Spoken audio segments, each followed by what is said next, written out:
So, the second episode of Alien Earth has now come out, and just like the first episode, well, no, let me rephrase. On the debut of Alien Earth, episode 1 and 2 were released on the same day, and just like the first episode, I am now talking about it. I debated back and forth of whether I wanted to watch them both at a time and talk about them back to back, but then I decided it'd just be easier to help keep all my thoughts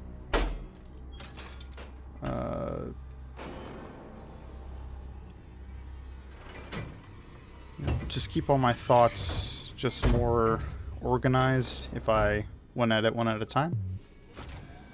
I'm going to try to keep on the same sort of weekly upload schedule, sort of one episode behind, talking about each one as they come.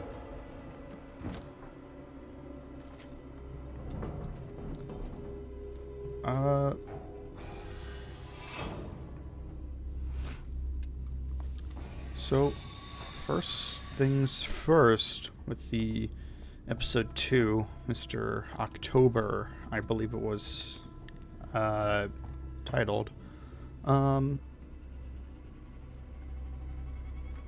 Overall feelings, I'm still not really sure how I'm feeling about the show as a whole, but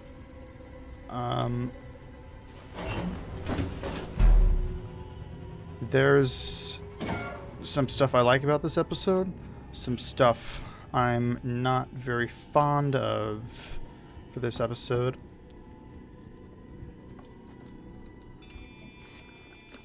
And I did find out that I can just use the regular controls here.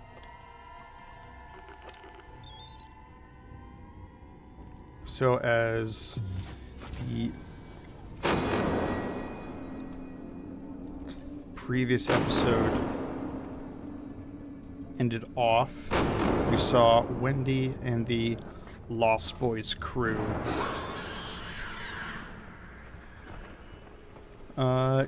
in their sort of jet going to the crash site of the Meganaut.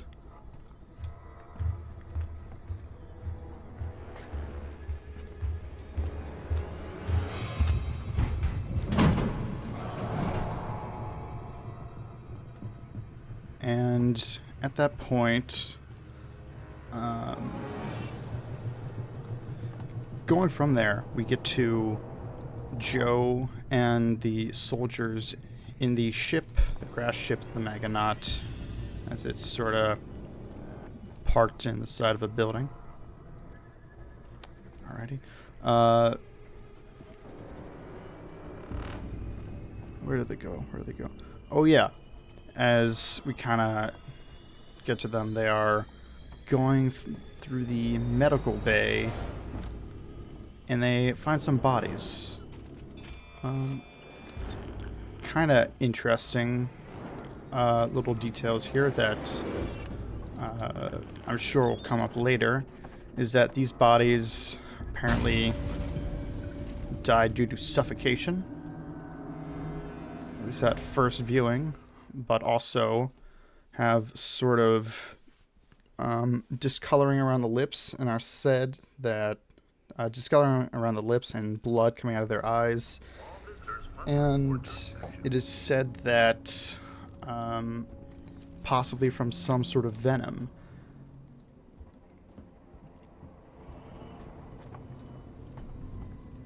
Hello?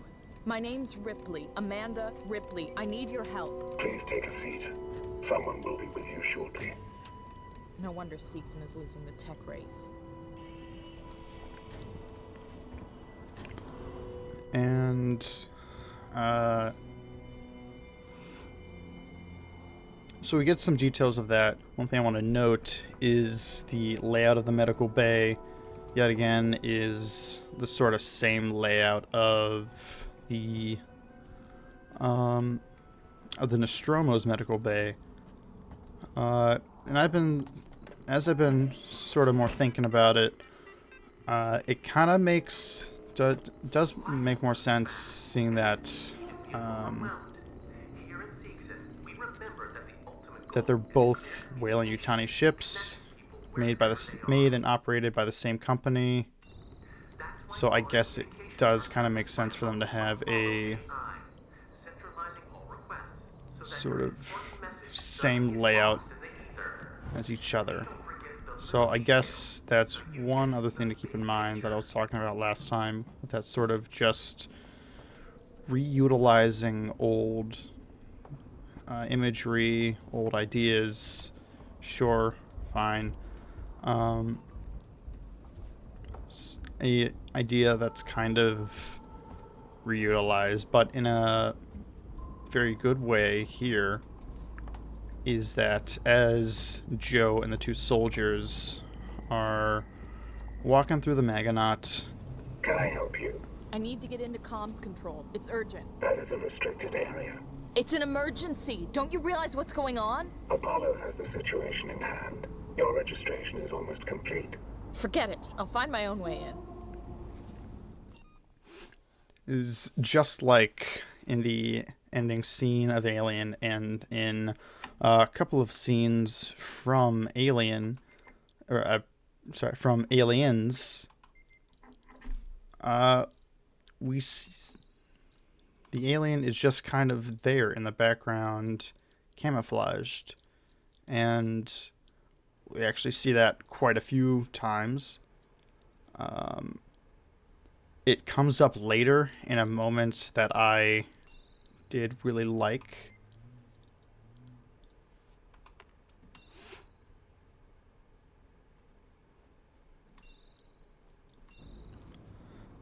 So now we know that the xenomorph is currently following them. And then as they exit the Maganaut, they come to a stairwell, and immediately we get to a scene that I am not a big fan of. So they're going down the stairs, and eventually they reach a point of the stairs where it's sort of been destroyed, blown out, and they don't really have a good way of getting down. And their solution to this is, hey, let's just jump across the center of this sort of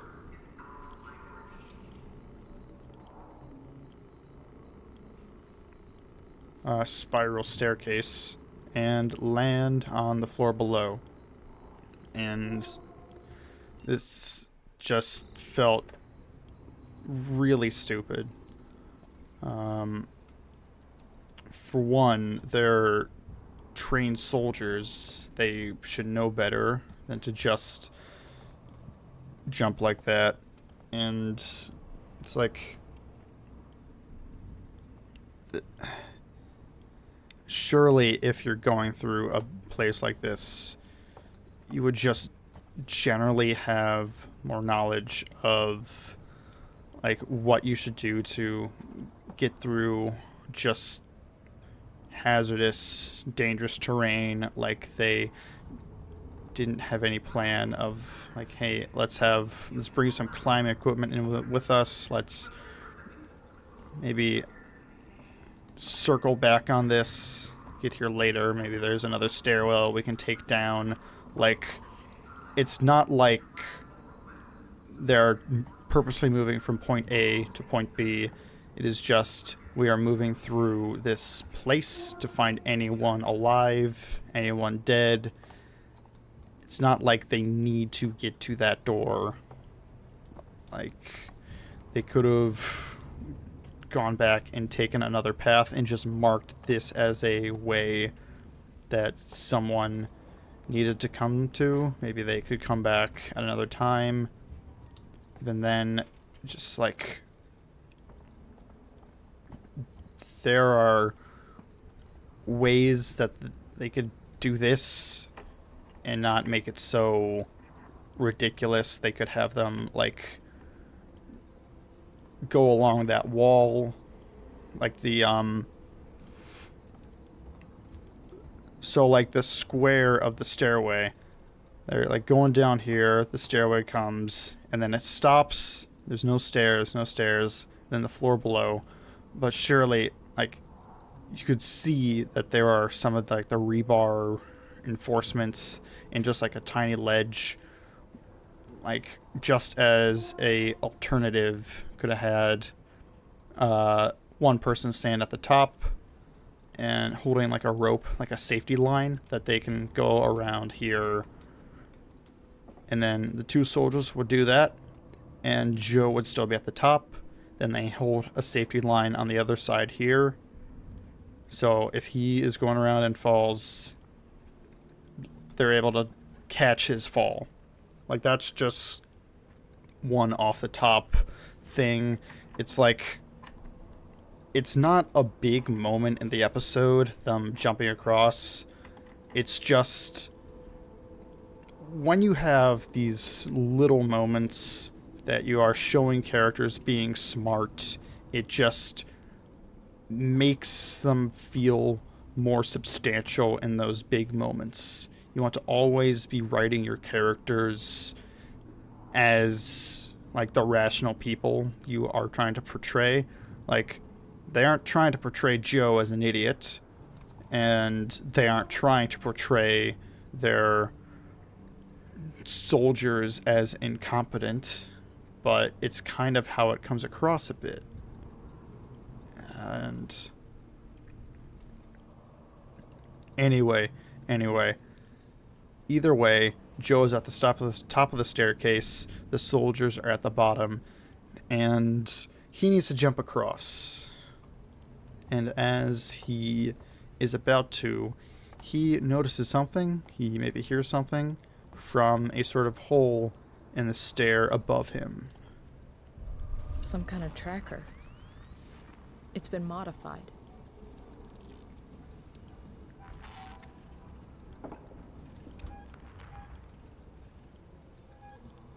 Are you lost? No, no problem.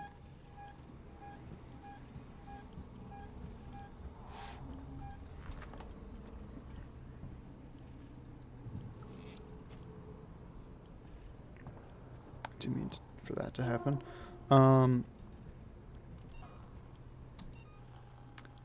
But as he notices something above him, he is looking at the hole, and he takes out his pistol. Again, pistol, like I was talking about the last episode, how the guards, I mean, the soldiers don't need to be bringing weapons on their, or don't need to bring rifles into their search and rescue mission, especially not walking around aimed and trained. He takes out his pistol and is pointed up at the hole. And as he stands there, staring, eventually, the xenomorph pokes out its head. And he has a very rational reaction to turn and run and jump down the stair.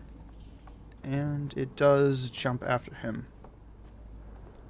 And then he slips off the second stair and then falls down to the bottom floor, which it's just one flight, like one floor, but he still takes a pretty big hit.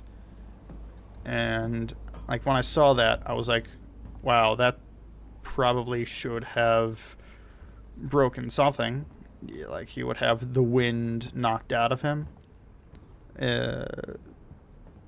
Like he fell right on his back. That is no bueno. He gets up, he's running through the door, and the xenomorph chases after him. I don't remember if it's here or in like the next scene that we see him that he is limping, which I saw that and I was like, oh, nice, nice. That's the kind of thing you want to see happen to your character when they just do something like that. But he's running down the hall, and he gets into the elevator. I felt the elevator like open and close like a little fast for him, but that's whatever. It's not a big deal. I'd rather have that than have the xenomorph just kind of be too slow or have bad continuity in editing. So no problem with that. No problem with elevator door speed.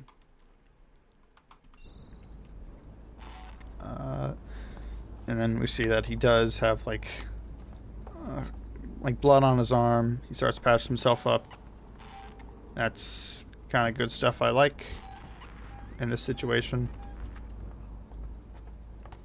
And then we go over to see was in Neverland. We see on the island, and we start with seeing some recordings of the children before they went into their robot bodies.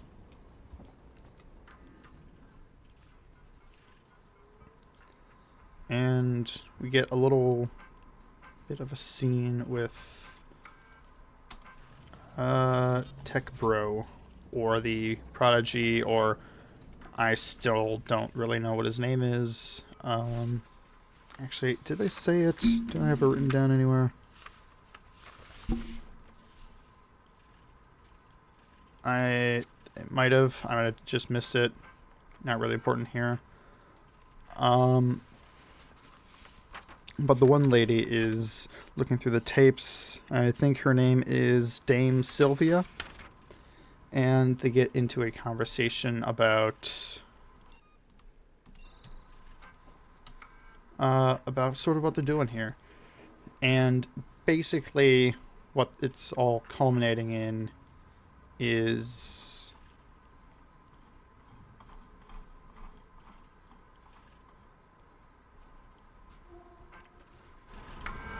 Marie, if you get this, I'm making my way to Seegson Communications now. I didn't wake you because I knew you'd try and stop me. Please understand, this is our best shot. Someone's got to reestablish communications. We need to make sure the officials back at home know what's going on here. Don't worry about me. I'll be back. I'm not going to leave you and Claire alone. I assume that didn't work out for this guy. But he's coming in and he's eating an apple, which, you know,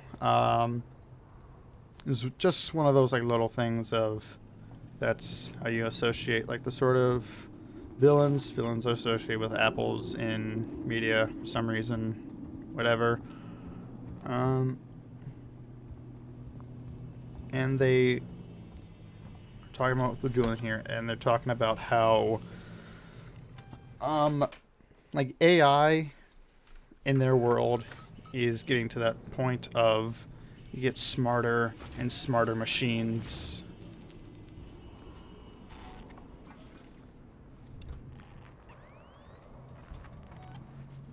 And like AI builds smarter AI, builds smartest AI, and basically it's a singularity that he's talking about, but from what it seems is that he's kind of against that. He wants to preserve humanity. The words he uses are exploding human potential, and that's like the goal of this project. That's, well, sort of goal with his project, and that's basically what he's trying to do is that this guy is bored, not bored. He wants what's the word? It was a social enrichment. He wants something, someone that is smarter than himself, or smart as himself.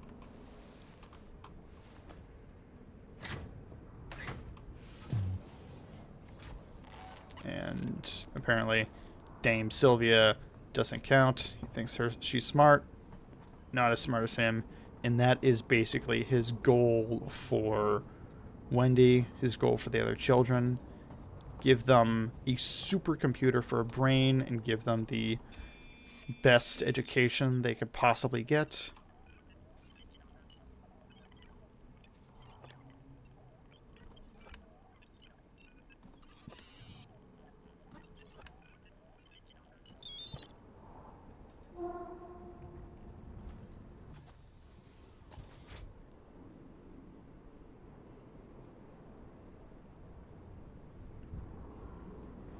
And it's not about the money for him. It is about the idea of having this connection with people. With this sort of personalization for him, I think it's alright. I think that is a okay reason to sort of explain why he's doing this and sort of explain. You are entering a restricted area. Please leave. Let me in. I need to contact my ship. Sorry, I can't allow that. Ripley, Amanda. You have now been locked in Apollo. Welcome to Sevastopol. There's gotta be another way inside.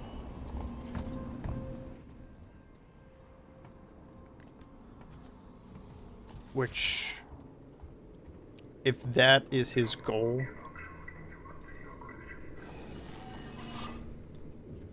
is I don't think that really Let me pass. It's me, Hughes. Don't you recognize me? Listen to me. We've got to re-establish long-range communications. You're becoming hysterical. Get back! I'm warning you! Tut, tut. Let's resolve this amicably.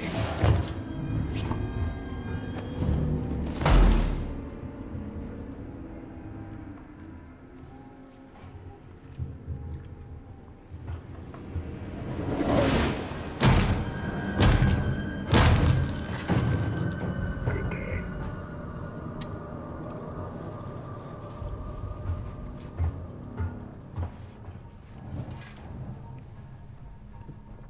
his goal isn't too cohesive with what he's doing in the scenario of sending in the Lost Boys to the crash site into this danger zone.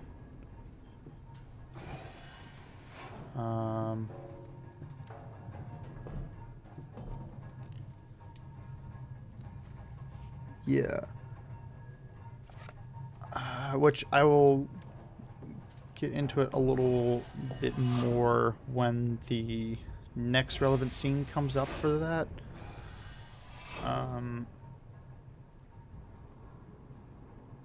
And we also get our confirmation in this episode about Kirsch being a synth. One of them here is, yeah, Dame Sylvia has like the human intelligence, and Kirsch has the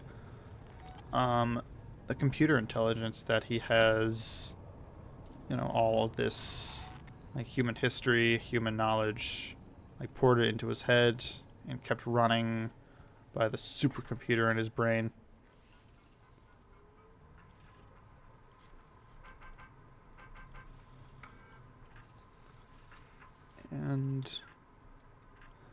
And then after that we get back to when the Lost Boys are landing at the Maganaut.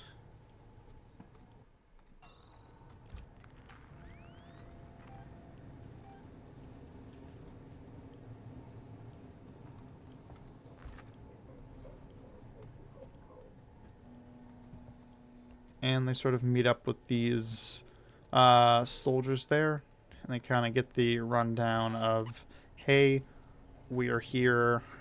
Wait, my... Upon your wedding, Joe, working together for a safer, better connected Sebastopol. No, I'm getting ahead of myself. What happens first is before Joe tried to communicate to people outside with his walkie-talkie, not getting any signal. No. But as the jet lands...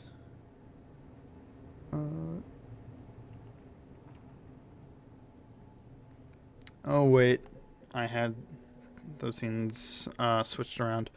The talk with Tech Bro and Dame Sylvia happens before them being at the stair. But as Joe gets into the elevator, he talks on his walkie-talkie. Can't get a signal. But as...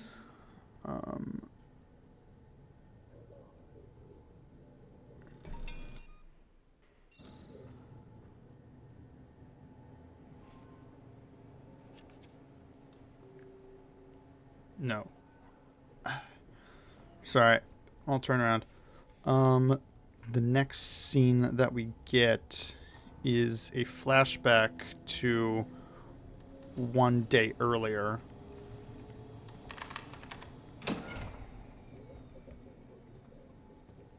Where we see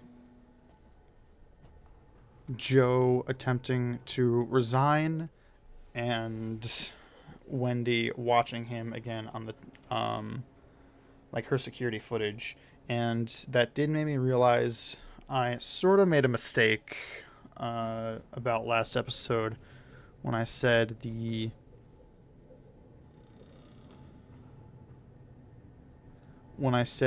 Joe being on the news and Wendy just so happening to see it in their sort of control bay was a little too coincidental. I think I was wrong there. I think that was not a news broadcast. I think that was just the security footage that, like, she always keeps tabs on Joe. Different problem there is why Come on. did they just have the security footage of Joe up at that time? Like, it seems like that was just something that she was doing on her own. Like, as we see now, to the flashback to a day earlier, she is once again watching her brother while he's trying to resign, and all of Central the... Communications Hub seeks an employees only. What the hell just happened? Sebastopol! Did any of our EVA make it on board? Please respond. Taken damage in the explosion and are pulling out of Sebastopol space. Systems will be down while we repair. I can't say for how long.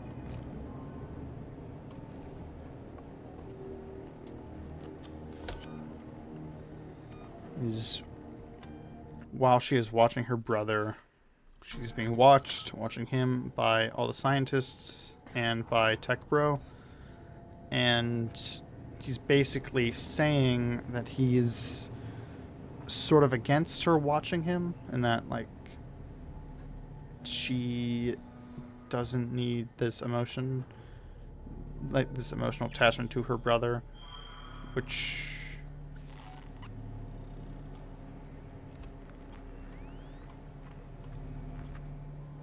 is weird on two fronts. For one, if he is trying to make her just as smart of a human as he wants her to be, and he wants to make her interesting to talk to, having her have emotional intelligence is what you want. And then on the other end of that scale, the reason that he sends her out to the Maganaut crash is because she has this emotional attachment to her brother, and he wants her to pursue that. I might just have interpreted the scene wrong totally possible. We hope you'll join us for the journey. But basically, as she is watching her brother, she is watching through this this robot Joe is talking to try and resign. And he's Corporate representatives must report. trying to give like a heartfelt explanation to the robot. I think this can be interpreted as him not like expecting it to emotionally resonate with him, that he's just desperate. He mentions his father, and then we do get the confirmation that his father is dead, that he died a year ago, I think it was. He mentions his father, and it says, "Oh yeah, your father died last year." Something a little more interesting that I probably would have done is for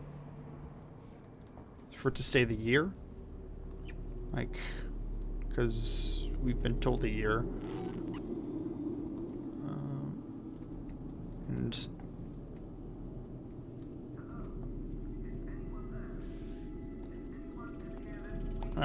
oh, just a small thing, not really important.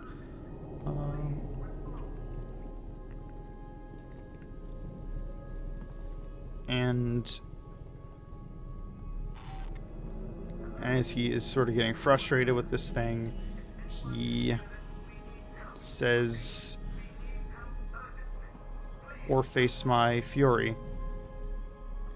And then Wendy sort of just touches the screen and gets all fuzzy, and through the robot she says, "Or face your furry what?" And that's a callback to a movie that they watched together as children.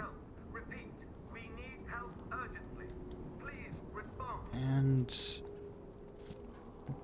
when this happens, the science team Not install recording. Seeks on access only. they kind of freak out, as they should, because oh my god, how did she do that? Was that in her code? We didn't put that in her code. She shouldn't be able to just like connect and control technology like that. And this is, I think, one of the big problems of like the setup to this.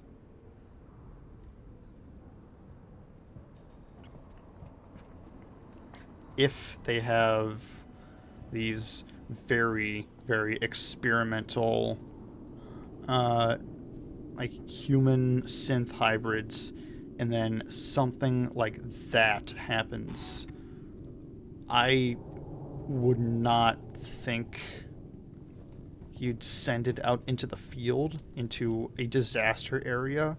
Like, they have no idea why this happened, or how this happened. Like, she should be on lockdown, just studying this. Like, even if for like separate reasons they were like, hey, there's this disaster area, let's send out our human synths to help and to just kind of test them, see how they do. Like, if you're gonna do that, still, I have my problems with that. But after this happens, there's no way you would want to send out the one outlier that you want to study more of. Like, you want nothing bad to happen to this one. And that's just another thing with that. Just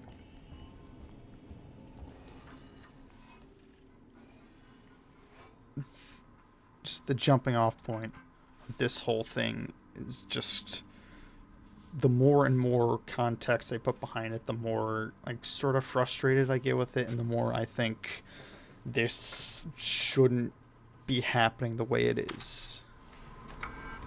Sebastopol, this is Wayland-Yutani Executive Administrator Nina Taylor, confirming receipt of your transmission. I'm a member of the team assigned to collect the Nostromo flight recorder. The black box in your possession is of primary importance to Wayland-Yutani. Under existing corporate agreement, we should remind you that you must not attempt to read its contents, nor disclose its presence to any third parties. We'll be with you soon. A private message from Marshal Waits will follow.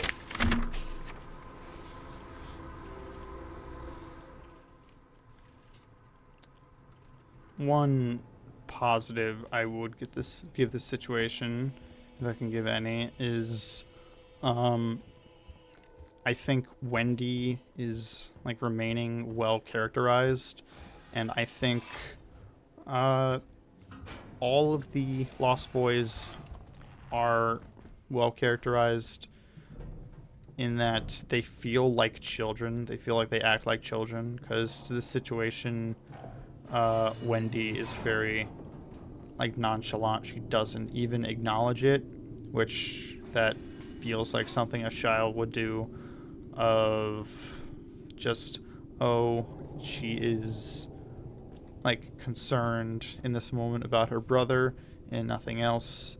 And I guess it's just another one of those things about the show and just Alien in general, and just kind of the themes that they're pushing forward is of nature. And yeah, like how a lot of animals will just do things because their biology tells them to. She just kind of does it because it's just something her body can do. It's just something her body tells her she can do. So I do kind of like that, how the nature of these kids is now no longer biological. It's now of technology. So I'm liking that. That's cool.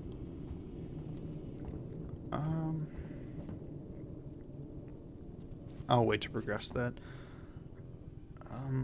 So basically next what happens is the jet lands at the crash site, and they're all filing out, and Wendy has like this buzzing irritating sound that she's hearing, which I am very certain, just because how it's edited with how like the sequence goes in the episode, that she is picking up on Joe's radio signal. Just a setup for later, I assume. It's interesting enough.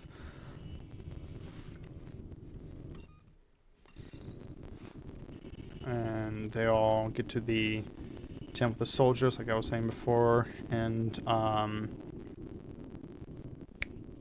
pretty sure it's this episode that the white-haired guy, the synth, we find out is named Kirsch. I do kind of like the sort of like chess naming styles that they had with Ash. No, not Ash. That they had with Bishop, and then I think it was Rook and Romulus. I think it'd be cool to see some more sort of interesting naming schemes in Alien stuff. But Kirsch is fine. That's just not important, sort of a tangent, sort of a random thought. But basically talking with this, I'm just going to say general, I don't know his rank, about, yeah, we're here to do our own thing, and it's none of your business, so don't even worry about it. And as he's saying that, Wendy is going straight over to the security camera and just swiping through all the footage, which is exactly what I think she would do. And then the soldiers do exactly what I think they would do. Just like, hey, what is she doing? And swiping through, she eventually finds Joe on the cameras, and then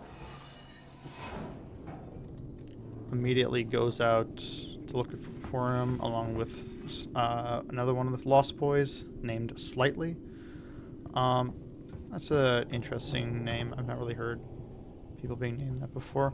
I don't know if that's like a just like an uncommon name where I live, or that's like a future thing. Doesn't matter. Her and Slightly go off to find her brother.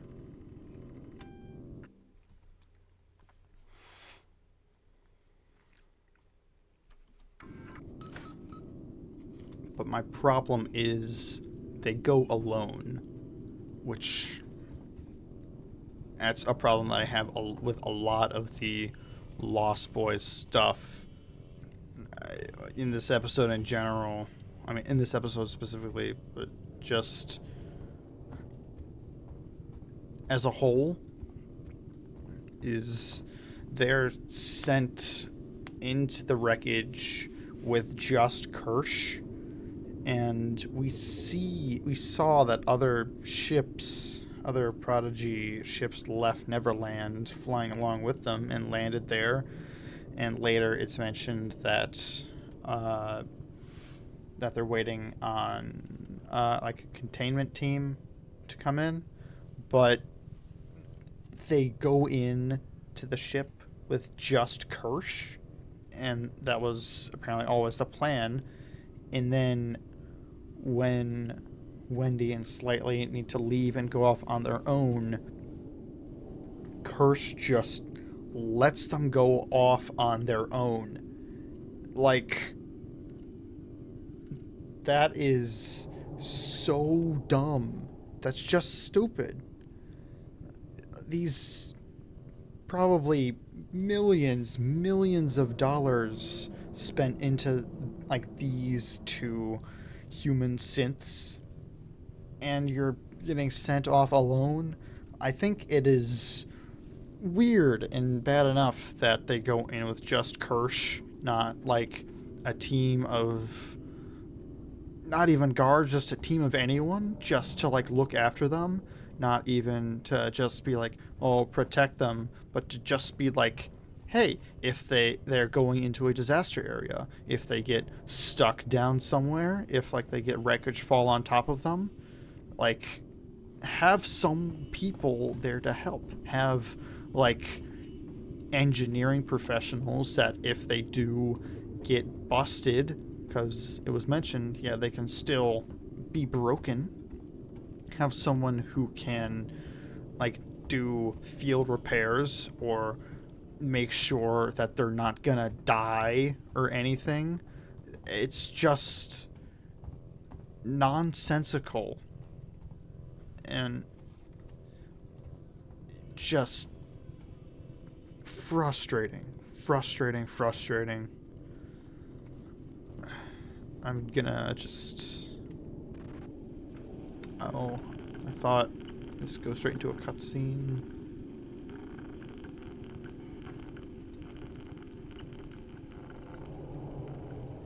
Is that...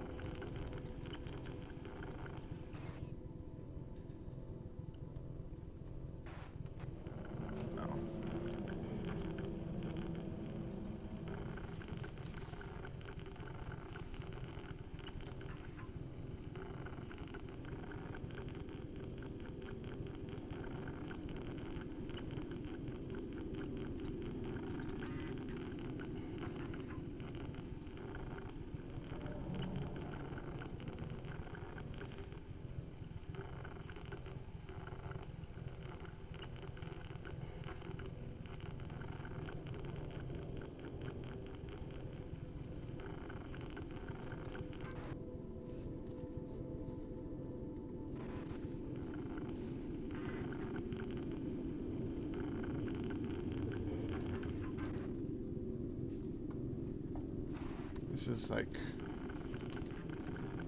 the last cutscene, like cinematic cutscene that we get in a long while. I think till the end of the game. Samuels! You're alive! It's Ripley! Ripley! Taylor, it's Ripley. We were getting worried. I made it! Where are you? We're at a transit station now. It's right by medical. Okay.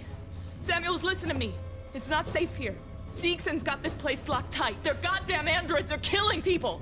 That's impossible. It's contrary to primary synthetic programming. I've seen it, Samuels. I guess Seegson's got a different idea about synthetics. And there's something else here. A creature. It's big and it's lethal. Ripley, slow down. A creature. It's a life form. An unknown type. Some kind of alien organism. It's extremely dangerous. You and Taylor need to make... Taylor is hurt. She was injured by debris during the crossing.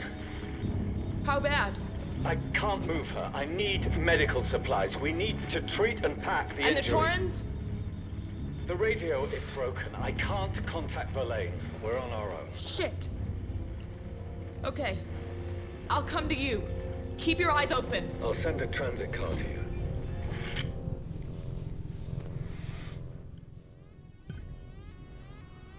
Unauthorized communication. Please wait to be attended by a member of Seegson personnel. We will be with you momentarily. Shit. Yep.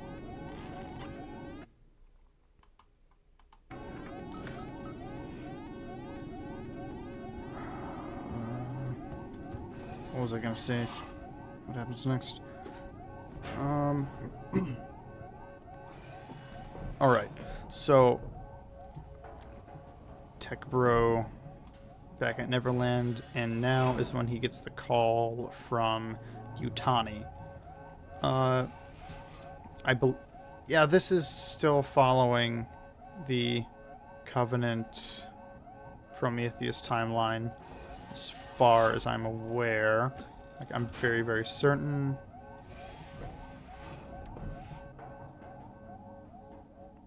Where at this point in time, Wayland is dead, and Yutani is now the primary CEO of Wayland Yutani Corp. Like, I know for sure that the Alien vs. Predator films are not canon to the Alien franchise. I think they are/were canon to the Predator franchise, but now with Predator Badlands having a Wayland Yutani android in it, I'm very certain that Alien vs. Predator is just out by the pasture.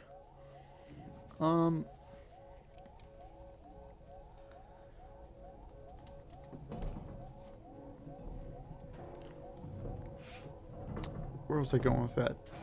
Alright, so there we sort of see some of the history of Wayland Yutani, or at least what it was, and I don't see why it wouldn't still have that similar history, that it was Wayland, and then they merged with Yutani.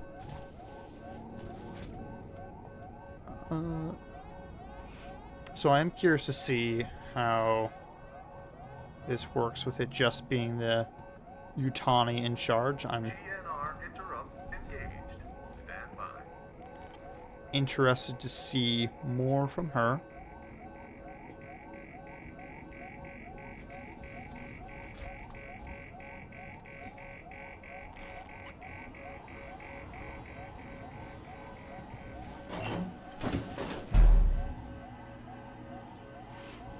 And basically calling of, hey, buddy, you got something that belongs to me, and I need it back.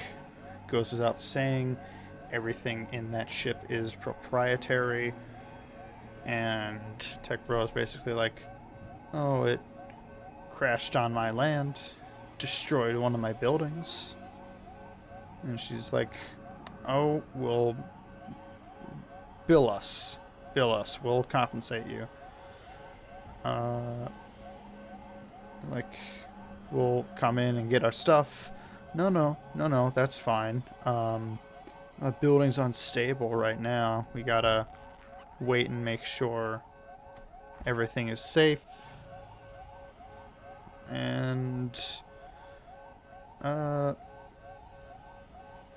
I think she's the one who says, oh, we'll just come in and take it. And then he says, oh, that'll be like an act of aggression. Basically, like saying that'll be like an act of war. And that is very interesting. Like the companies are just, this is the government. Oh, just remembered something else I was gonna talk about with Joe.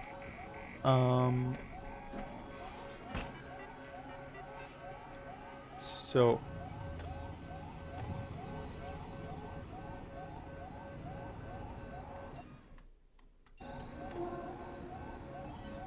he is trying to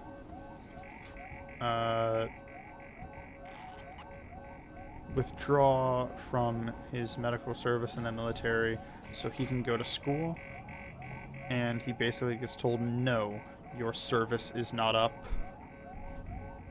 And that is the same thing that happens in Alien Romulus, that she is wanting to leave. She is actually has reached the end of her contract, but then is told, no, you can't leave yet. You still are contracted with us.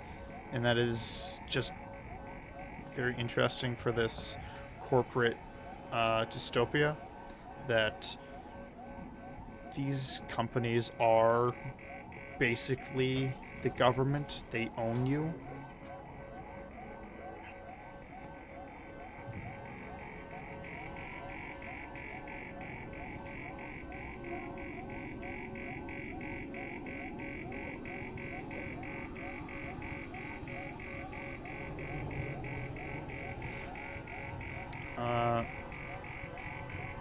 Getting back to where I was.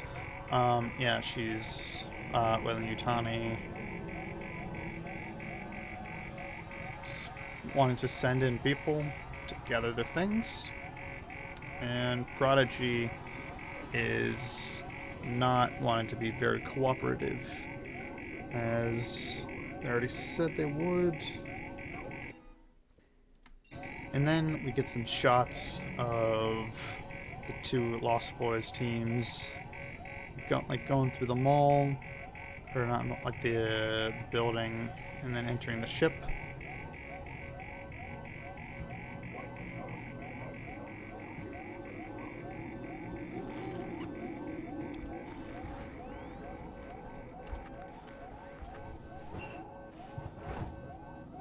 And I think we also see a shot of the egg during this little montage.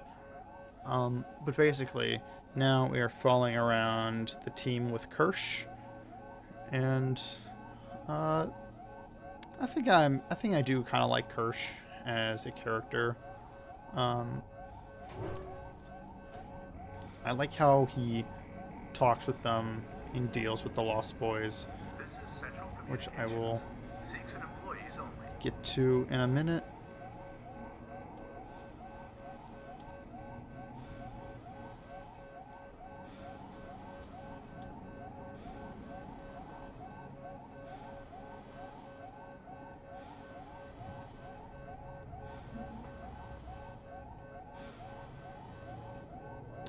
So basically, the Kirsch team is going through, and they reach one of the aliens. They actually reach the one that I have designated as Hangar, because it's sort of this big sack with these sort of tentacles at the end hanging from the ceiling. And they say, oh, this kind of looks like a plant. And then later they say,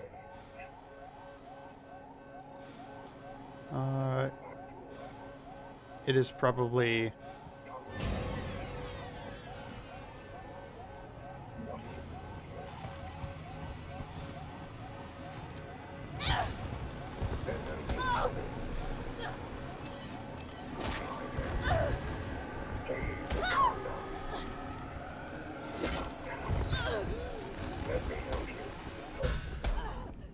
Alrighty then. That it is that it is an animal that's kind of masquerading as a plant, which I think the design of this thing is probably, of the new aliens that we've seen, probably my second favorite. I'm pretty sure that including the xenomorph, there are supposed to be 5, and that we've now seen 4 out of the 5. And obviously the xenomorph is what they're kind of showing as in the show as the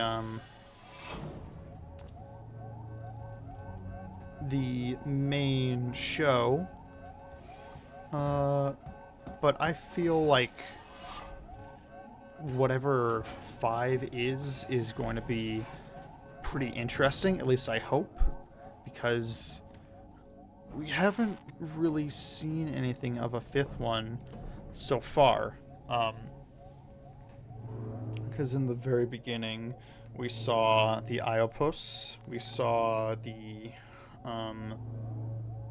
bugs, and then we saw like a very quick glimpse of the hangar, just like the very tips of the sort of tentacles that hang off it. And then we might have seen something else I haven't scrubbed through frame by frame, but might have something waiting as like a big finisher. Or at least I hope. But yeah, basically, they're looking at this thing, and Kirsch sends Turley, Smee, and Nibs to go find something to contain this thing, while he and I still don't know his name, but he's the kid that wanted to be a scientist, and that's really the role that he's trying to push here.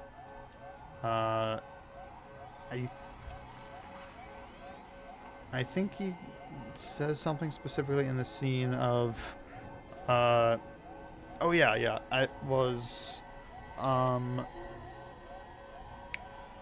think it's either Nibs or Turley that say, we gotta squish this thing, we gotta kill it, and then Science Kid says, no, we can't do that, we're scientists, we need to be proper, we need to go through approaches of studying this thing.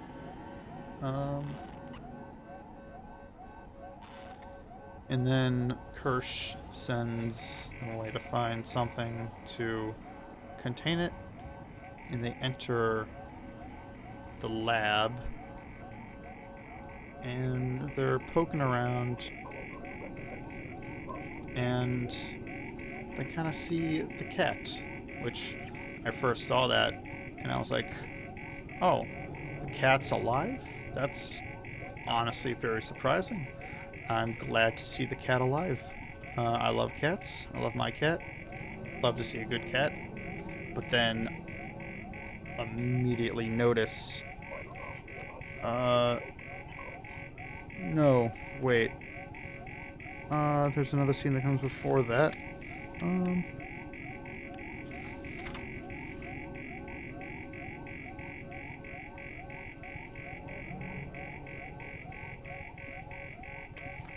Is that? No, this is the same scene. They see the cat and immediately tell something is wrong with this thing. It is, at first, like looking like it's very hurt, and it sort of crawls out, we see the side of its face, and then it turns to look at them, and one of its eyes, well, I should have said it before, but spoilers obviously, but this scene caught me just so off guard, and I think as far as watching the show to enjoy creature horror, because I'm a big fan of creature horror, like this,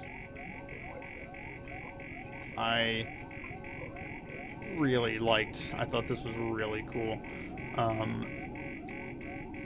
So it turns to look at them, and one of its eyes is just wrecked. It is just bulbous and hanging out the side of its head and just all bloody and stuff.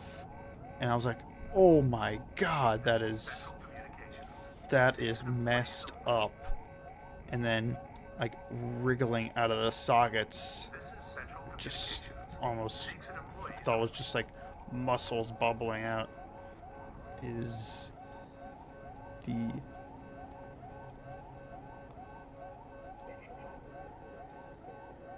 the Iopus crawls out of its socket and jumps onto the floor, and this, I was like, oh my god. That is really cool. When I first saw the Iopus, or whatever it's called, I'm calling it that, I don't care. It's like, he's kind of goofy looking. I don't know what this thing will be able to do. That'll really be scary.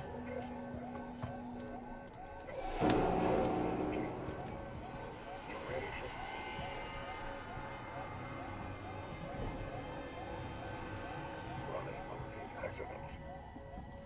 I'm going to catch you.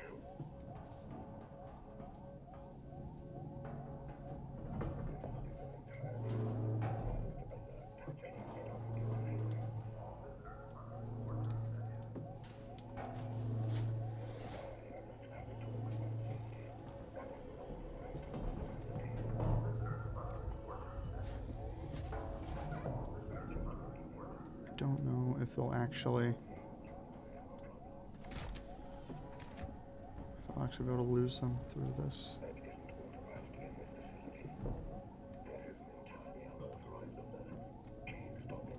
Hope so. Where was I? What was I saying? The Iopus. When I first saw it, I was like, what is this thing gonna do? It's kind of goofy looking. But this is awesome. That is an awesome... Okay, cool.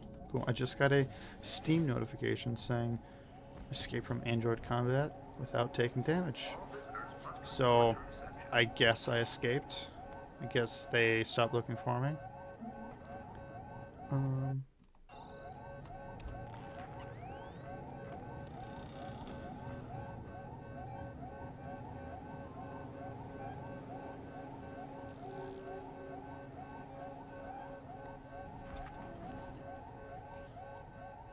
Like, that is one of my big things that I'm a big fan of with monsters. And usually when I think about it, it's like demon possession, I think is cool. As far as monsters like that of, oh, they are using your body for their own whims. And like, I know there are others, like the Thing isn't really one that I associate with that because it's a shapeshifter, but just this thing, this tiny little, just goofy looking guy is going to hijack and use your body.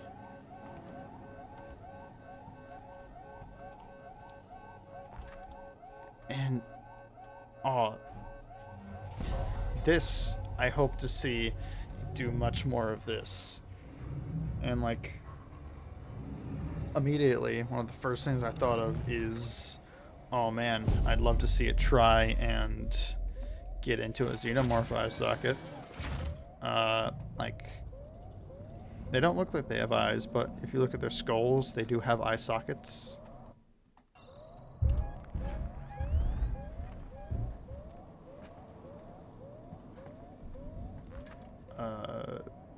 And just like the bug as well, those are two things I'd like to see happen. A bug try to suck the alien's blood, and this thing try to get into its eye socket, because just the same thing is going to happen to either one. They're just going to get just doused in acid.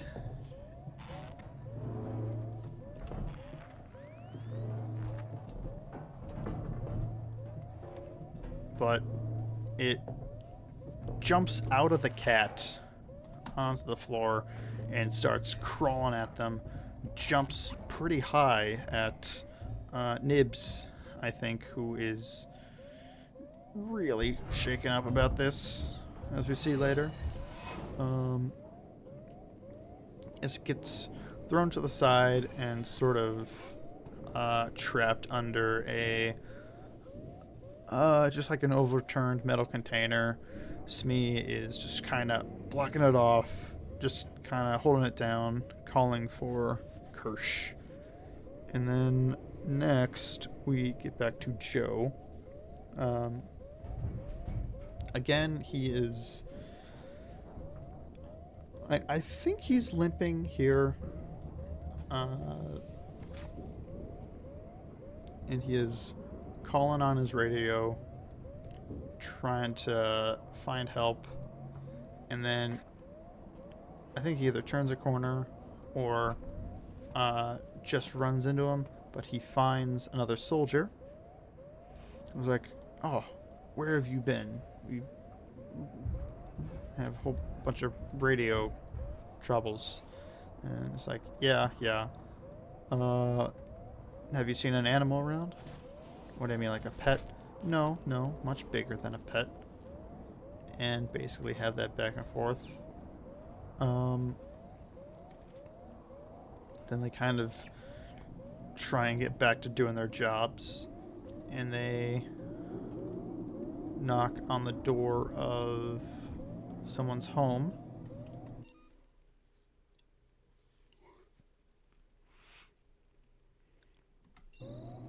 And this, I thought, was kind of weird, but I don't know, I'm going along with it, not really worrying about it. It's just a small moment. But the guy who opens the door, he's like dressed up in like a French aristocrat, I think, outfit. And basically, it's immediately like, oh, these people are rich and just oblivious. They have no idea what's going on.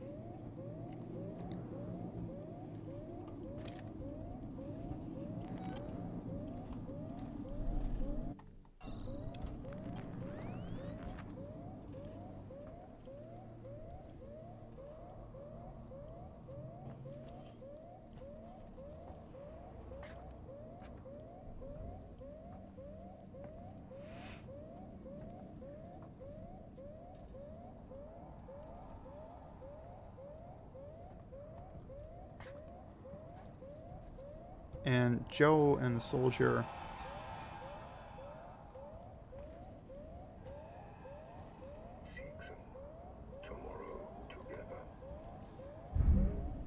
try and talk to him, but he's basically just like, what?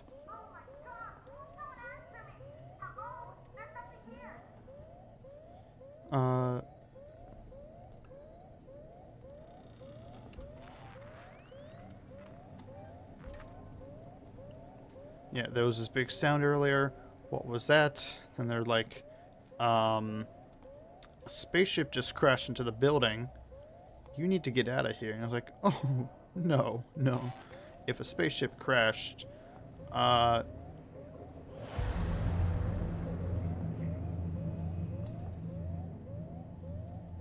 if a spaceship crashed, hey.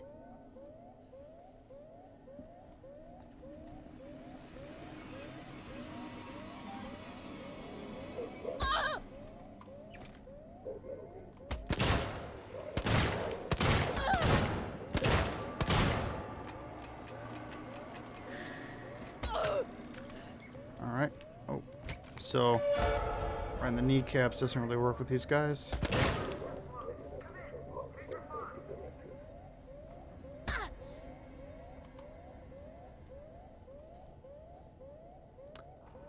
I was really hoping they could be sort of kneecapped, because they can take a lot of gunshots to the head. I guess synthetics really are just more durable than humans. No shame in that for humans. They're just kind of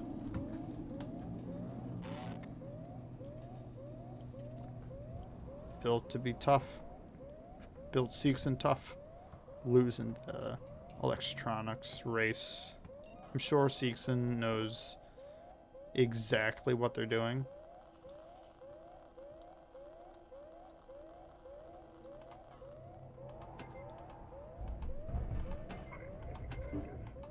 I mean,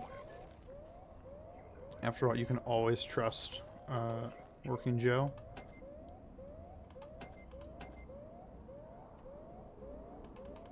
No.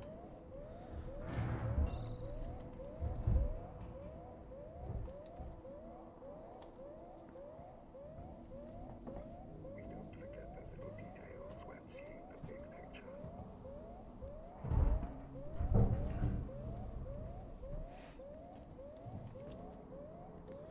So,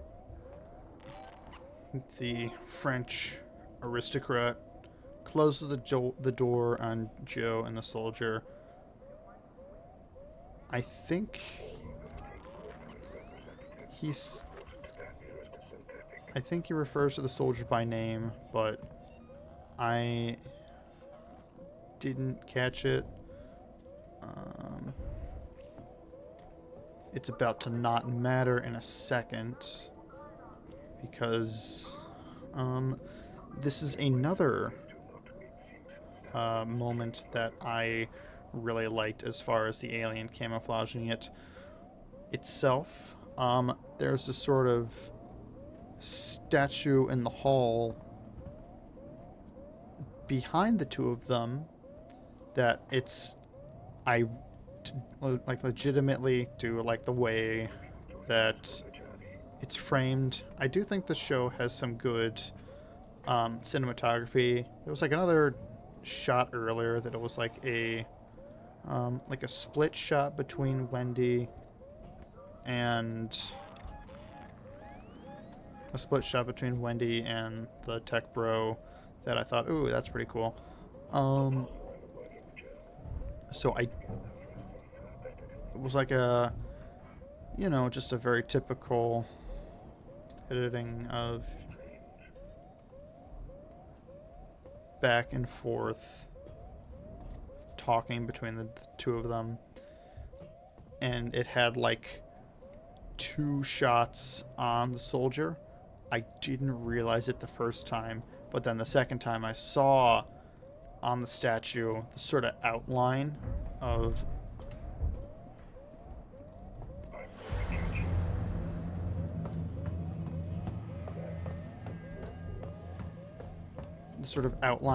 the xenomorph's head, and I was like, oh, nice. I love that. And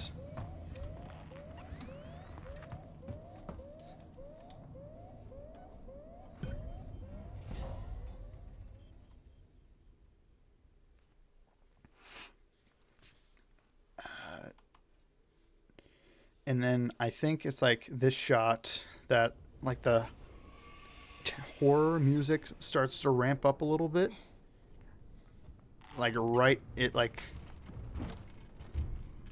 start up the second after I noticed it sitting there. And then I think it goes back to Joe and then back to the soldier once more, and it moves. Well, Joe is looking away, I think. And then he looks back and just like, oh, look of shock and horror. And he basically just says, move.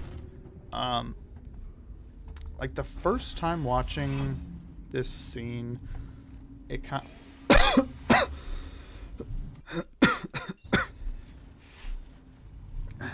just very very deadpan. Just that sort of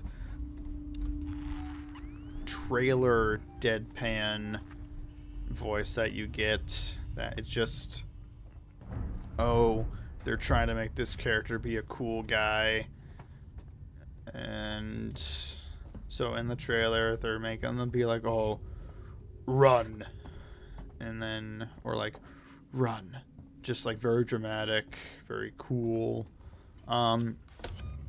But then during the second watch around, I didn't really get that from him. So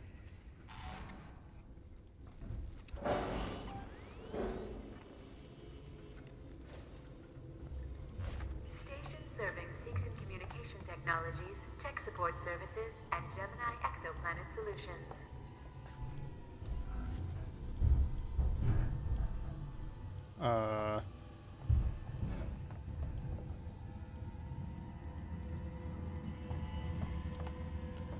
I don't think I've ever encountered that before. Ooh. They also looked like they had identical faces. Alright. Cool. Which one of these trains am I supposed to take? Your safety is important to us. Please report all transit malfunctions immediately.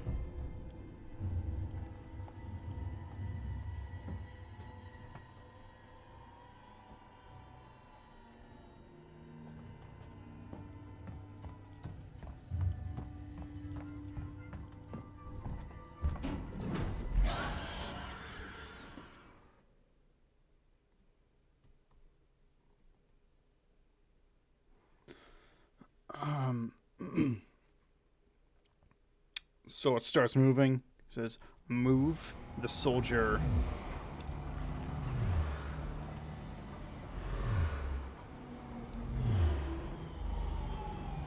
looks back behind him, and he is face to face with this thing, and slowly curls back its lips, bares its teeth. Station serving Ripley, the San Cristobal Taylor's Medical over here. Facility and Seegson Synthetics. Ripley? Is that Ripley?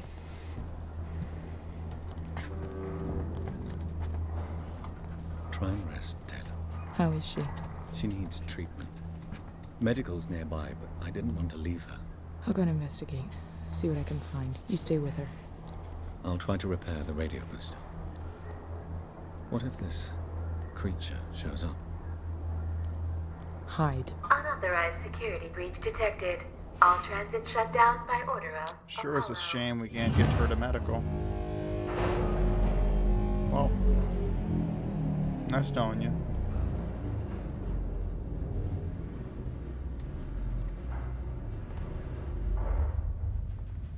Stay with me, Taylor. Ripley's finding help.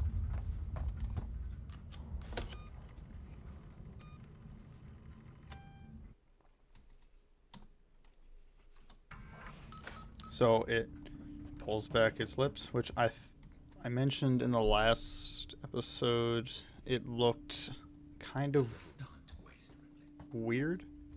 Like it had like really like thick, like really rubbery lips, like really fake looking. Now they look fine. I don't know what that's about.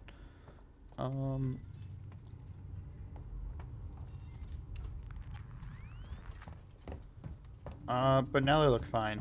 And then face to face with this guy, The xenomorph just kind of stabs its second mouth right through his face, and the guy reacts, and he just pulls down the trigger on his rifle, and it starts firing as the xenomorph is just flailing him around. And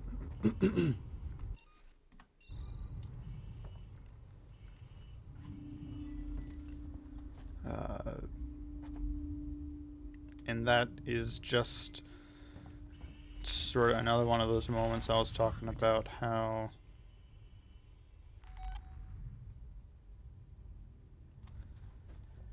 these soldiers have rifles when it feels like for search and rescue they really shouldn't have these rifles, and he's just being... I need a doctor. Hello? I need a... I can't hear you. Hang on.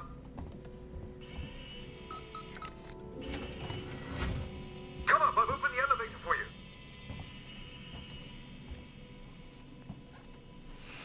Come on, come. There's no time to lose. Oh, they don't need rifles, and I feel like this one scene could have worked with a handgun. Like, he doesn't have it in hand, but like he's reaching for it, and like the second like he pulls it out and like is like about to fire a first shot, it stabs him through the face. Forget the door. The marshals locked everything down. Use the vent. You can still have a moment of him being flailed around, and a shot gets fired off, like maybe even a couple.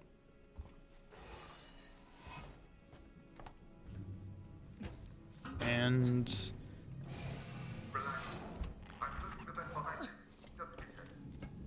as this is happening, like the aristocrat comes back out, I was like, oh my god, that is happening. That is happening right in front of me. The xenomorph flings the guy off its tongue, and it like hits right into Joe. He falls back, body on top of him, through the door.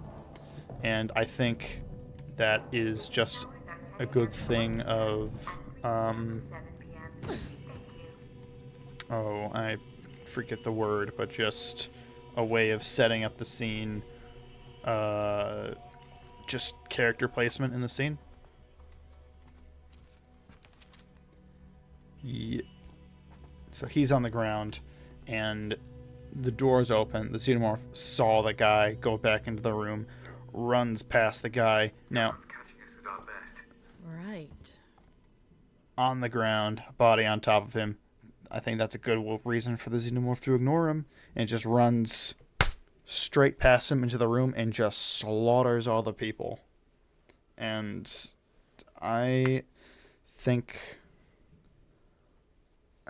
well, I was about to say I think that scene is handled good up until then. I mean, I think it is still handled somewhat good up to a certain point, and then after that, at a certain point, but it's just that's not right. There's good and bad parts of this scene. Like the gun is just a nitpick, but I think it's still sort of a drawback of like the soldiers being here armed like this. I was first a little hesitant about the like there this being this party, but now I'm sort of more like, you know what, that's fine. I don't think that's a big deal. It runs past them and it slaughters all the people. Something I noticed about the xenomorph here is that it's reminding me a lot of the Runner from Alien 3. In that it's going on all fours a lot, which it, like, being on all fours does make a lot of sense for the xenomorph while it's running, I guess, but also, like, we do see them standing on 2 feet a lot of the time, like in Alien and Aliens, because of, like, the effects that they're working with, and the just, like, the ways that they decide to just show the xenomorph, the amount that they choose to show the xenomorph. It does make sense that it's kind of not really easy to tell if it's mostly on all fours or not. One specific thing is that we see this one jump 2 times. We saw it once already when it jumped across the stairwell at Joe. In Aliens, the scene that specifically comes to mind is the one from the scene where they come through the ceiling, and, like, the Colonial Marines are firing at them, and, you know, like, glass is shattering, they're all, like, dying, and we see at least one, like, there's this very distinct shot of a xenomorph jumping, and it is very what's the word, like, standing position, like, jumping from 2 legs. And then here in the staircase scene, and then also in this scene that we're about to see in a sec, that it kind of goes into a running leap like a dog, or like an animal. And even in this game, Alien Isolation, like, we see it stand on 2 legs, we see it walk around on 2 legs, we see it run on 2 legs, and there is actually a reasoning behind that.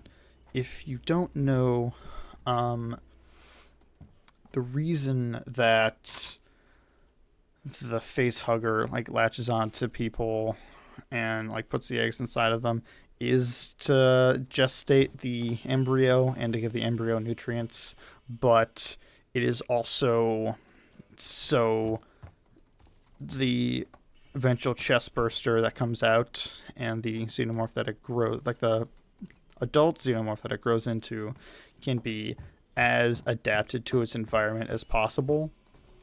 And because of that, it uses the DNA from the host to kind of make a blueprint.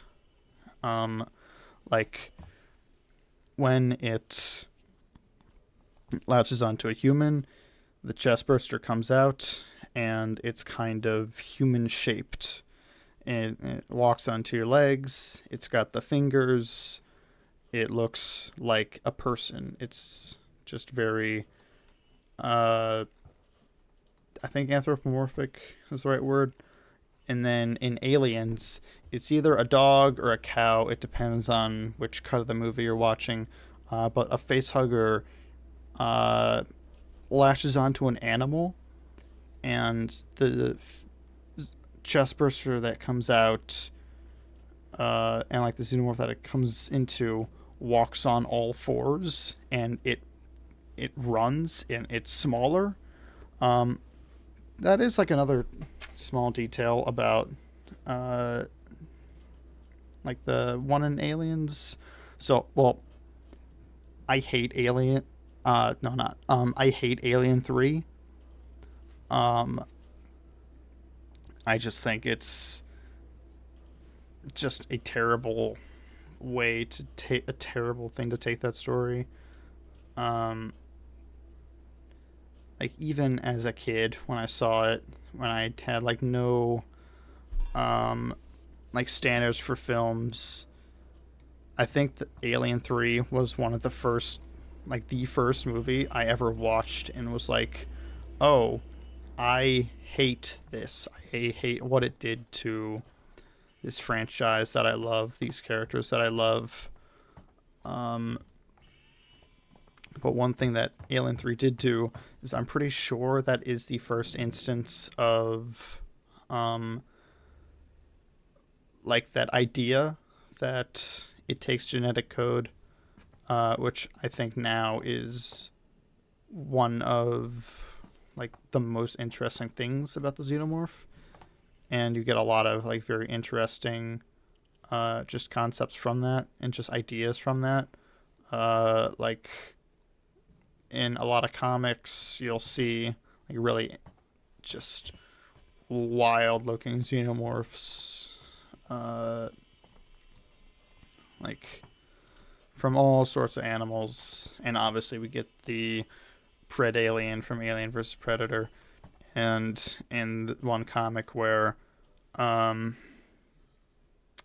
aliens fight Batman, there's like a crocodile xenomorph, and that was like huge and dangerous.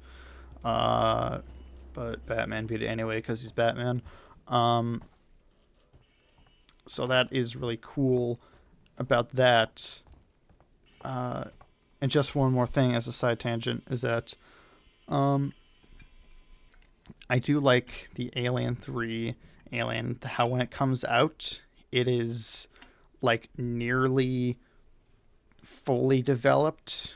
Like, so when we see the regular chest bursters come out of humans, they are very like worm-like. But when we see the one come out of, I think it's the cut where it comes out of a cow, that it comes out and it like walks away on 4 legs. And I think that's just very interesting how like humans, we have a baby and it's just a short, helpless little just crying thing for years, well, like months, years, and then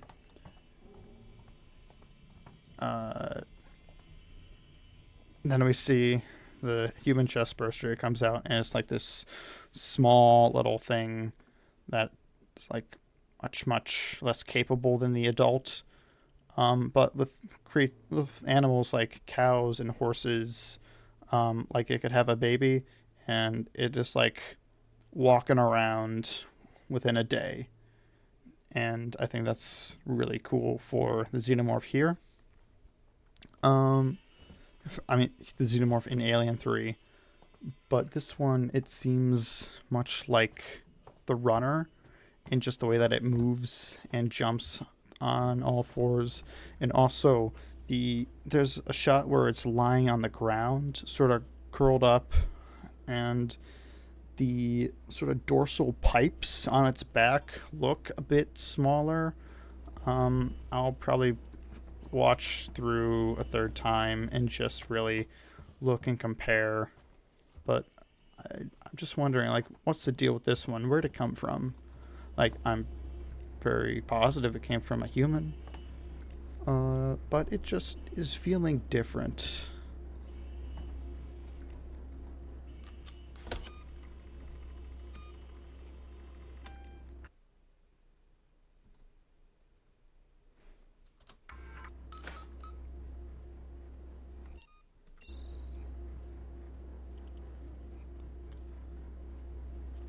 Which we actually get to that moment in just a little bit.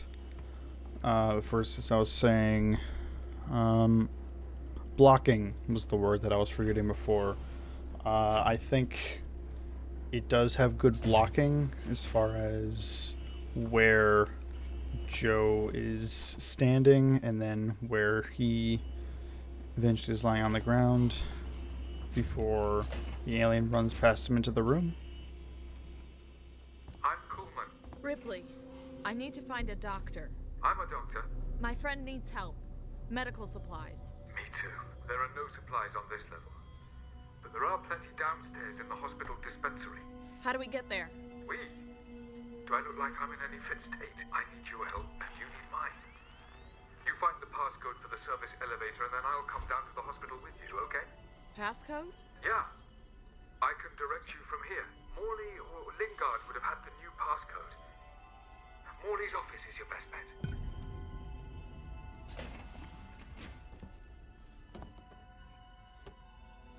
So yeah,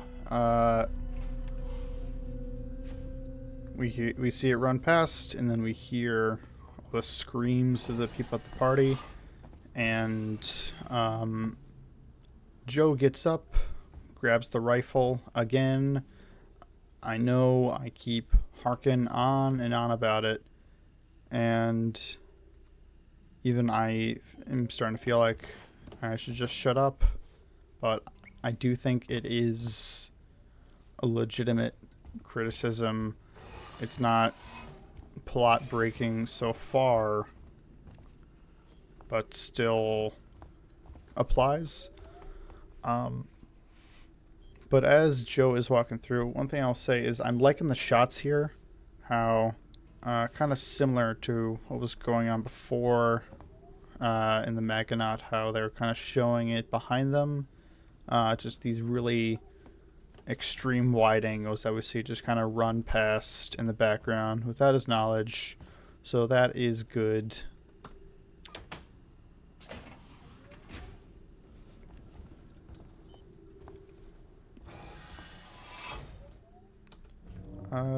Another kind, it's not a major thing, a little bit of a criticism is that I think they're going a little bit overboard on the gore. Like, I don't have a problem with gore and like slasher movies and stuff. And you know, it is horror, so it's not something I am like surprised to see or don't expect to see.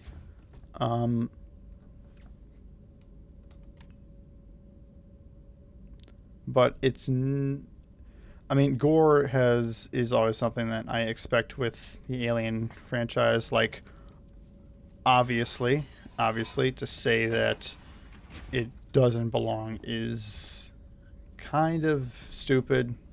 One might even say idiotic. Whether I would call myself that depends on the day, but I digress. Like how the very basis of the whole concept of Alien is the moment at the dinner in the Nostromo where it just bursts out of the guy's chest, and the whole thing of, oh, this is a monster going around killing people. But it's not like this. Let's work together, huh? Mutual benefit. It's not like Keep moving. The area you're in was for our more unstable patients, those who had trouble adapting to deep space. Just tell me where to go. Tragic cases. Don't worry, they're all long gone.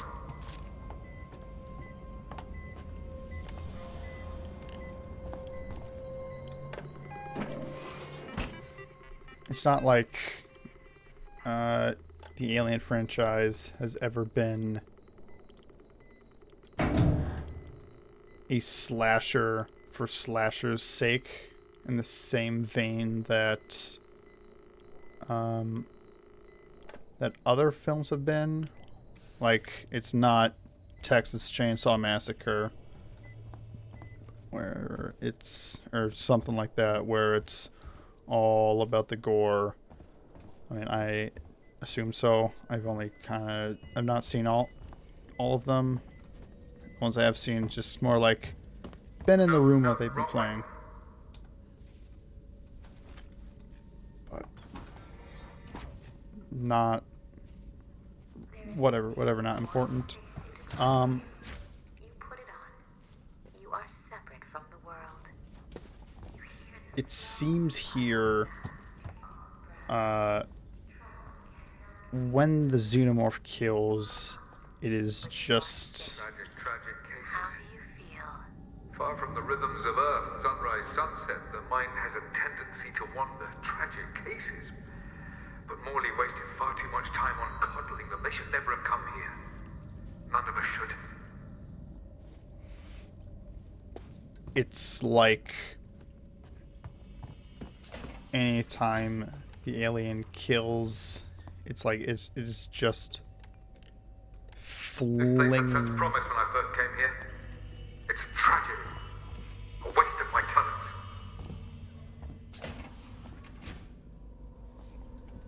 It was just flinging blood and bodies everywhere. Like, Along that corridor. okay, man. I'll just shut up for a sec.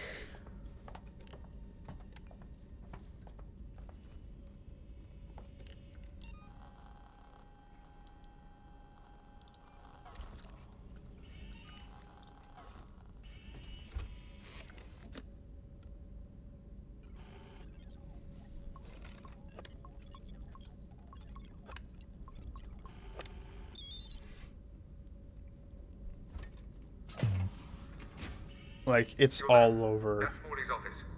The passcode should be in there somewhere. Like, it has flung blood all over the walls. Just, like, everywhere we see one part later on where it's like a bunch of blood drips off the ceiling.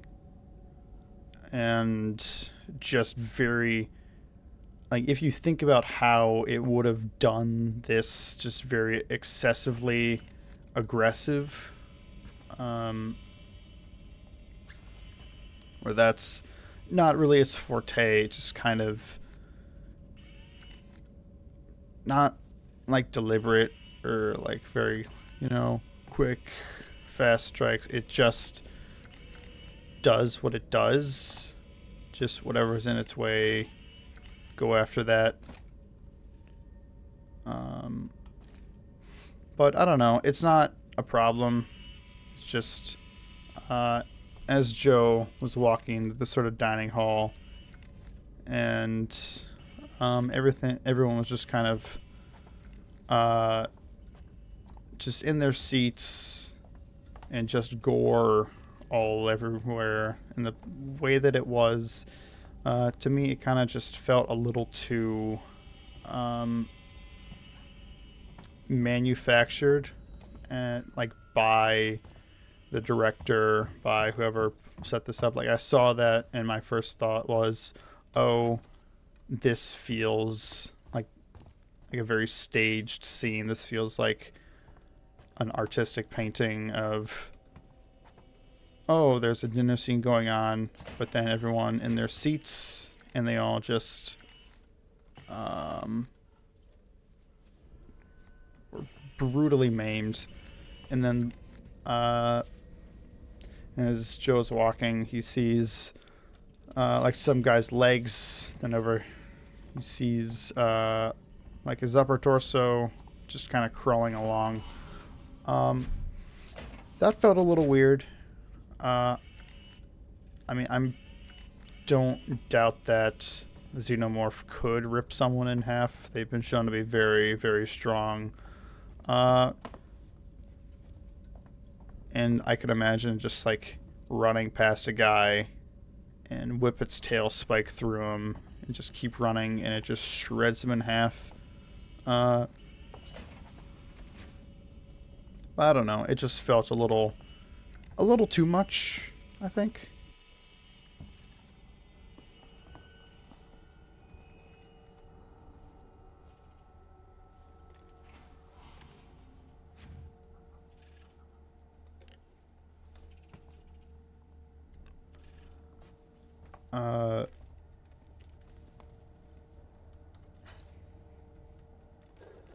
Another thing that I was trying to pay attention to was the ammo counter on the gun.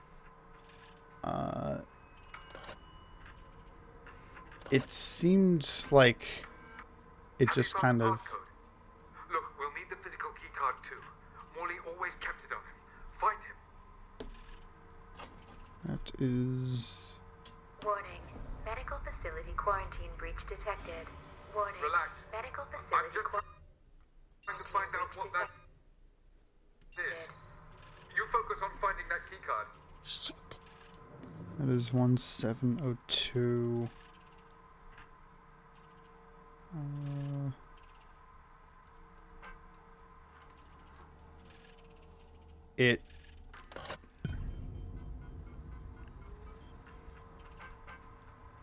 It seemed like the ammo counter stayed the same throughout, like even after it was fired. I may be totally wrong on that.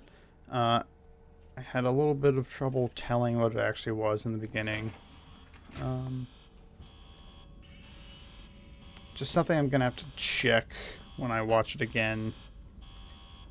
But that's definitely a thing of like, oh, the other films would not have made that mistake.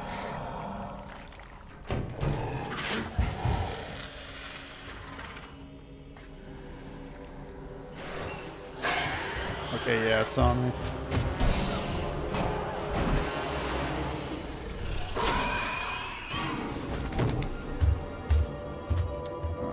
I think I forgot to save as well. When was I think my last save was before he started talking. I'm Coleman. Ripley, I need to find a doctor. I'm a doctor. My friend needs help. Medical supplies. Me too. There are no supplies on this level. But there are plenty downstairs in the hospital dispensary. How do we get there? Alright. Do I look like I'm in any fit state? I need your help and you need mine. You find the passcode for the service elevator and then I'll come down to the hospital with you, okay? Passcode? Yeah. I can direct you from here. Morley or Lingard would have had the new passcode. Morley's office is your best bet.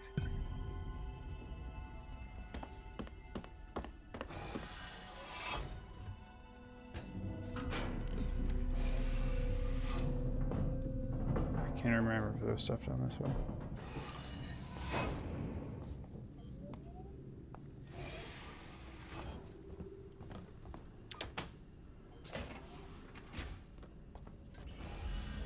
Come on.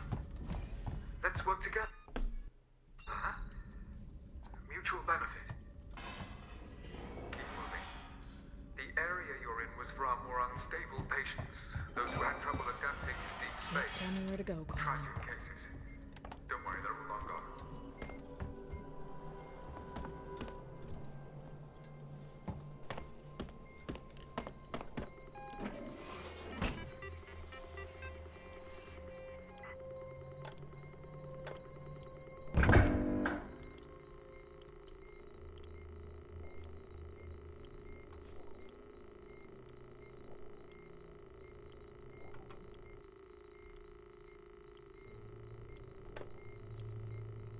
Alright,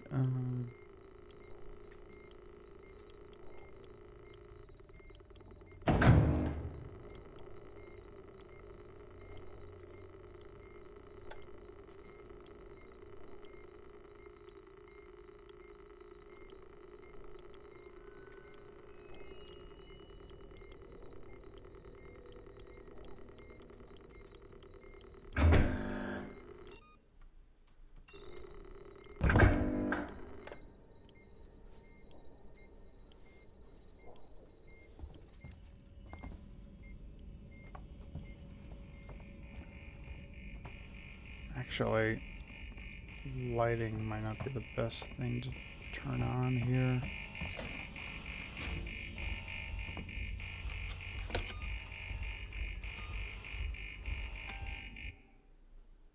I think alarm systems might have a harder time hearing me.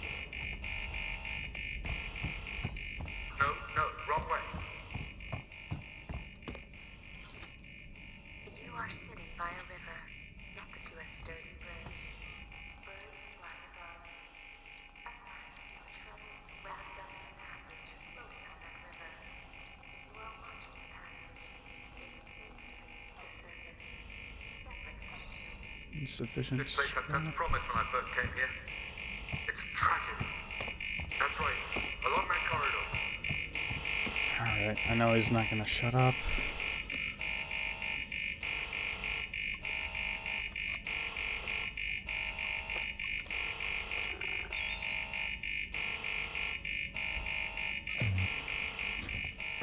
You're there. That's Morley's office. The passcode should be in there somewhere.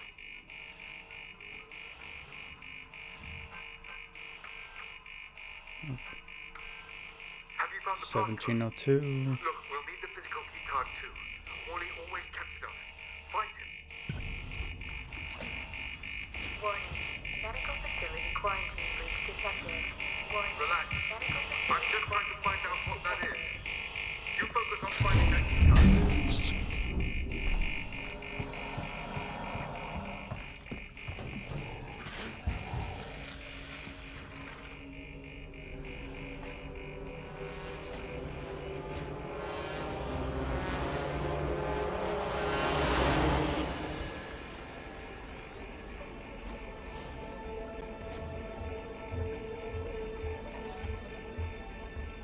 So, anyway, as Joe is walking through, and after we see all the maimed people, and we see it running in the background,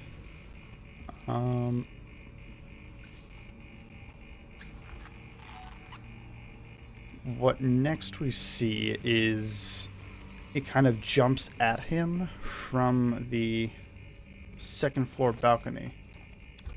And that's kind of what I was talking about, that it did a sort of running leap at him, which I don't really have a problem with. It was more how it jumped at him, and by that I mean barely at him at all. So it takes the running leap through the and like shatters through the glass. Which, yeah, don't have a problem with it jumping through the glass.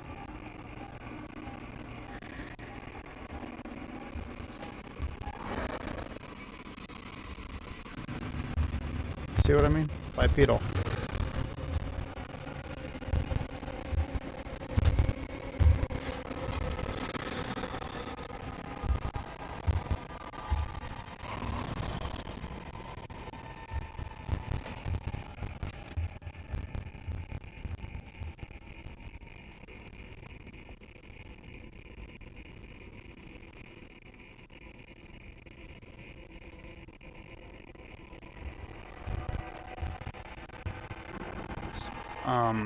So he hears it jump behind him, and he kind of lunges out of the way, or gives like a reaction of like a flinch, but he doesn't really move out of the way, really.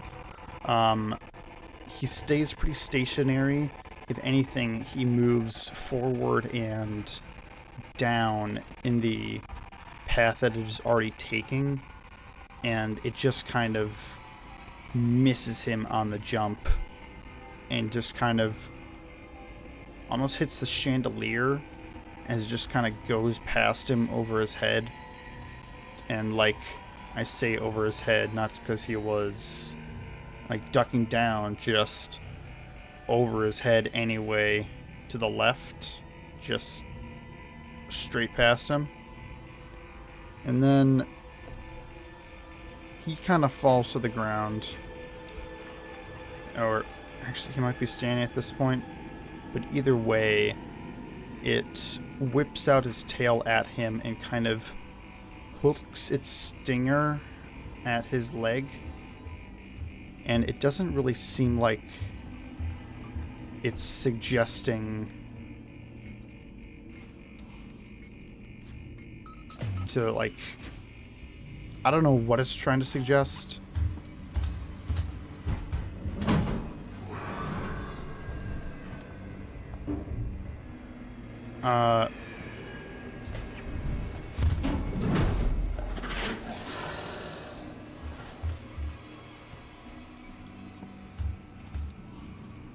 like, for it to work, it would have to, like, stab through his pant leg and just be pulling him around by his pant leg, which is just ridiculous and just really lucky.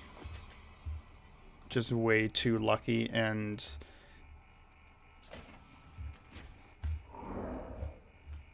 from the way it is kind of presented and the way that it is sort of just all blocked and shot,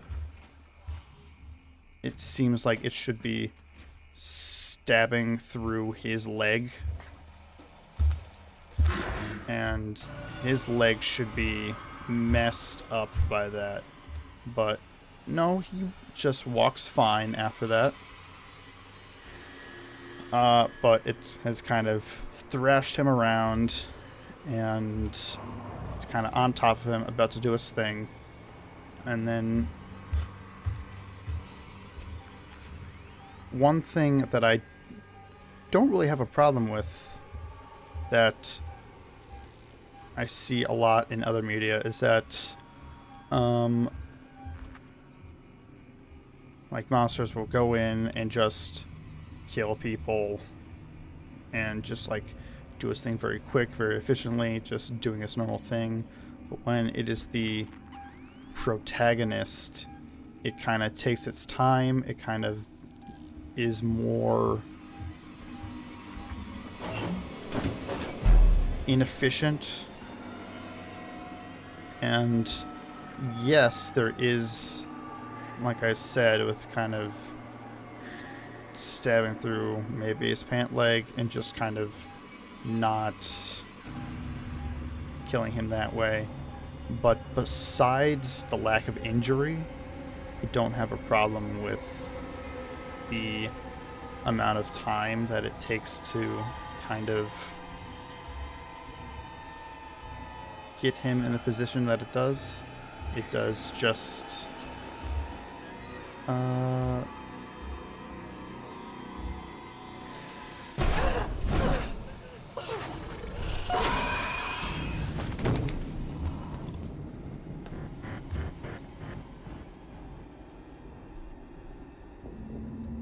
missed a prompt there. It does just kind of, like, grab him, flip him over, and just get over him in a position to kill him, that I think that it would do to anyone else, which I appreciate that. That's right. Along that corridor.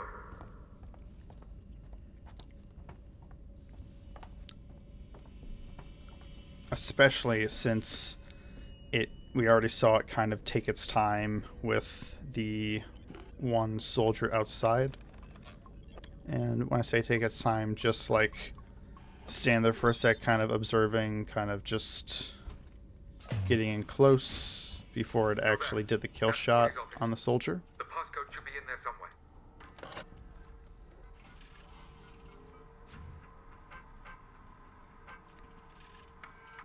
Have you found the passcode? Look, we'll need the physical keycard too. Morley always kept it on him. Find him. Warning. Medical facility quarantine breach detected. Warning. Relax. Medical I'm facility just trying to find quarantine out breach what that is. detected. You focus on finding that keycard. Shit.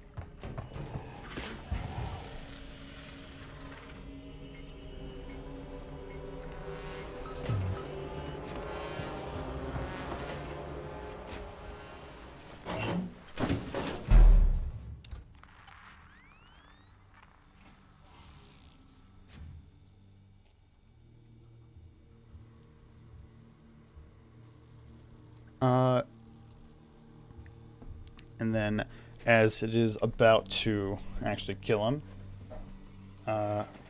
coming in quick to save him, Moro shows up, and he has kind of this electric beam weapon, and he kind of shocks it.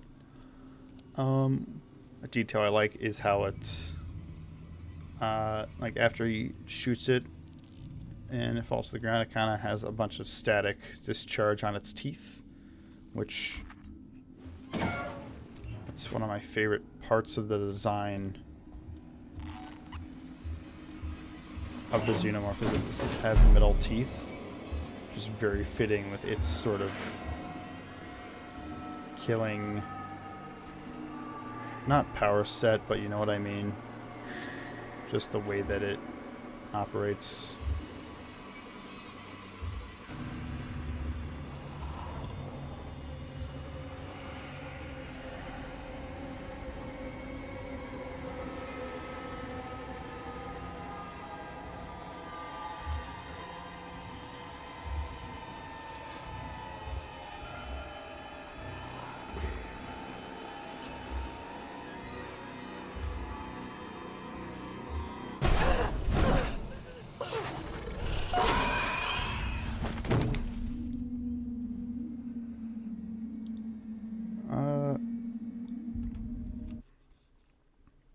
And Joe is very thankful. He gets up like, "Oh my God, you saved my life!"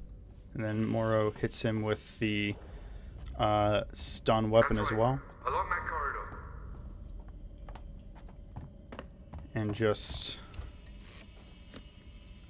another moment of me liking Morrow, of just, yeah, this is this guy, and this feels like exactly what he would do. He's just doing his job, and this guy The passcode should be in there somewhere. is talking to him, and because it is someone of a rival company, just Have you found the passcode? get him out of the way as soon as possible. Physical keycard too. And Always kept it on him. Find him. I feel the only reason Joe is alive and didn't just get shot is because Morrow already had a stun weapon in hand.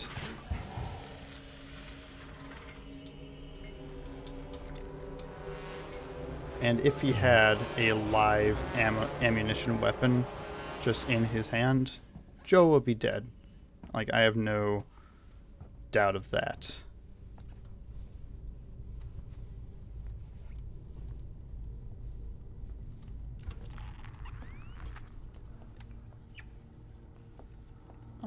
And just another thing of he doesn't have he might have the rifle on him. I actually forgot to check, but he does not use the rifle here, and he does not use the rifle in his later scene.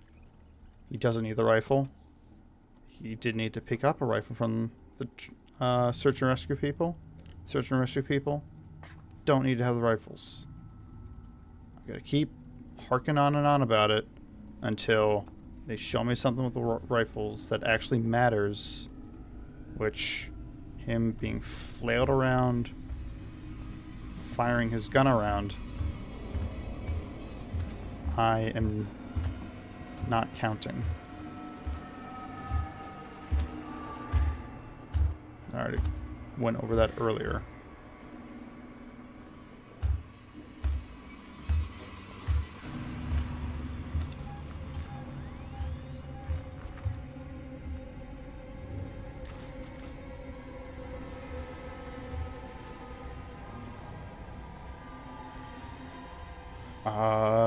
But yeah, he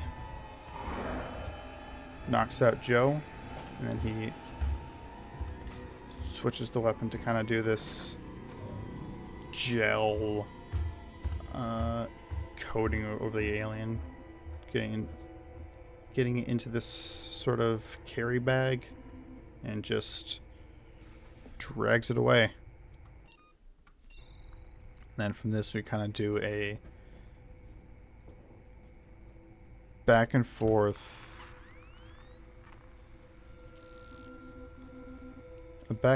of the scenes between Morrow taking care of the alien and back with the Lost Boys and Kirsch. So, what's his name? Smee has the Iopus contained in under a sort of metal bin, yelling, calling for Kirsch to come in and give him a hand.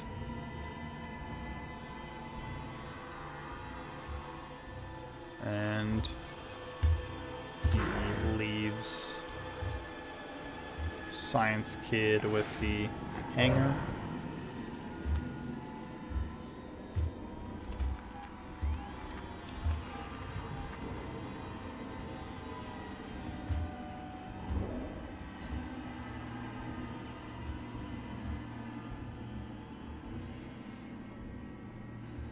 And he comes in, and oh, which one is she? It's the redhead that is very apprehensive, and oh, I don't remember her name. Yeah, most of the Lost Boys like still need some establishing fully, but the redhead, she's very apprehensive, very frightened of this whole scenario, and I can't remember if I mentioned it during the first episode, but there was a sort of flash forward that showed her in a body bag. At least I assume it is a flash forward and not just a random thing.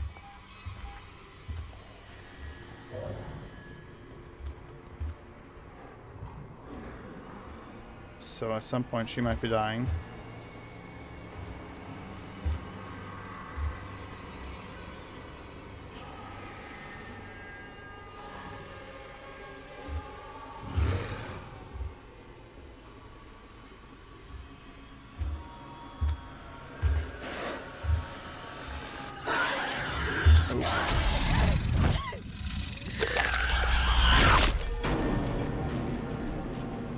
So Kirsch comes in and has this sort of explain to him, oh, there's this thing under here, what is it? And they kind of glance over to a screen over on the wall, and this, I think, is our, it might have gotten That's right.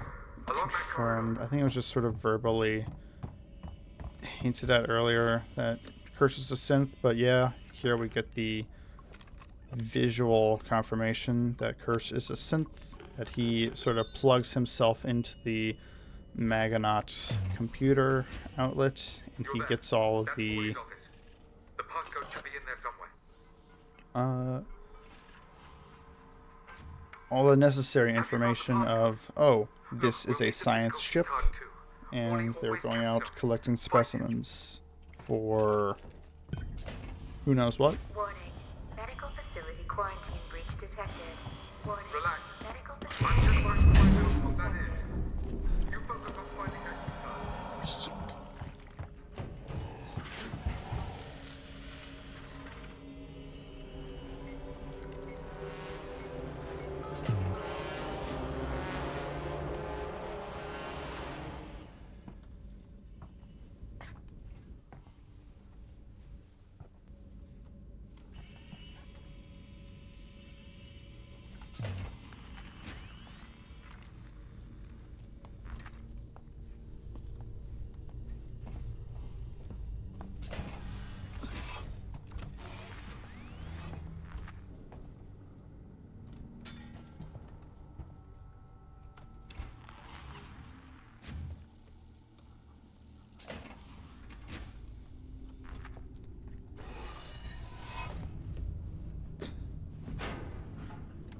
And then after that,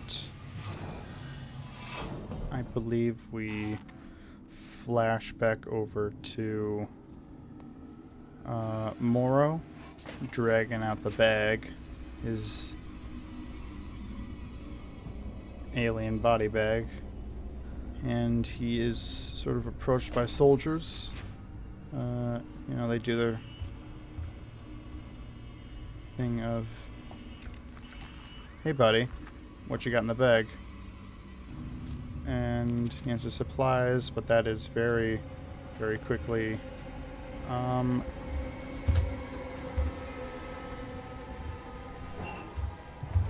challenged when his bag of supplies starts moving.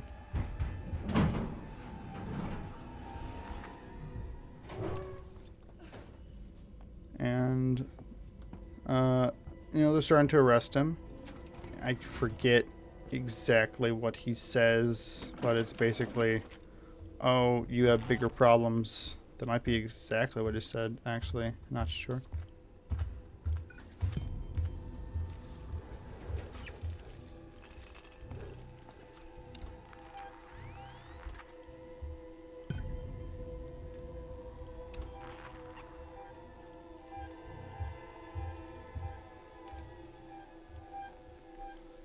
And tears out the bag and slaughters all the soldiers. And it is about to get Moro as well. Then someone down the hall basically yells, "Oh my god, what is that?"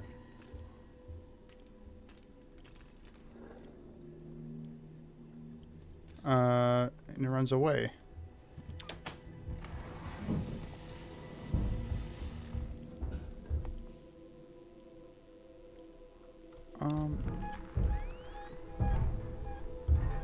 Okay, it's in the fence. And that saves Moro. And we do see some more aspects of his cybernetics, that he has a sword in his arm. Or like a big blade. Kind of giving me some like Bowie knife vibes just from the shape. And it does just kind of give me a little bit of curiosity of what if Moro did have to fight Xenomorph here. I mean, obviously it would not go well.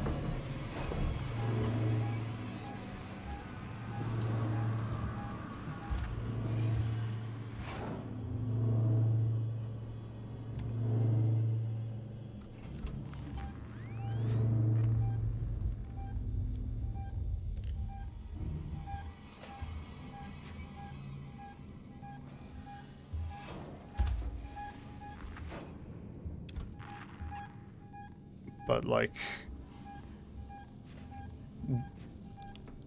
he would surely defend himself to the point of killing one of the specimens, I believe, unless he knew there was only one specimen left. Because as long as there are specimens to protect,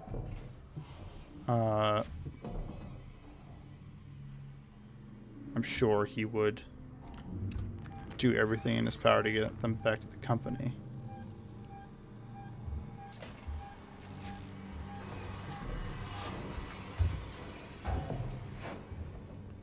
But just some more moments of me liking Moro's character. And then after that we kind of get back to the Lost Boy crew. And the Science Kid is sort of checking out the hangar.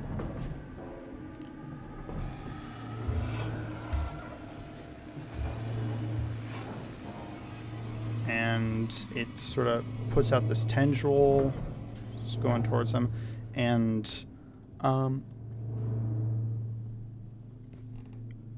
just sort of what we see of this thing and sort of how it's set up in relation to the bugs were last episode. I think this is whatever killed those people. Oh, jeez. I think this is whatever killed those people in, I think this room, in the same room actually, in the science bay, or whatever one would call it. It's those people that at first I thought suffocated and then had eyes coming from their eyes, and then Like, oh, these people were poisoned, or some sort of venom, or some sort of toxin, and I think this hangar You're there.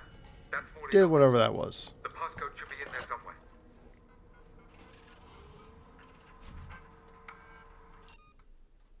Have you found the passcode? Look, we'll need the physical keycard too.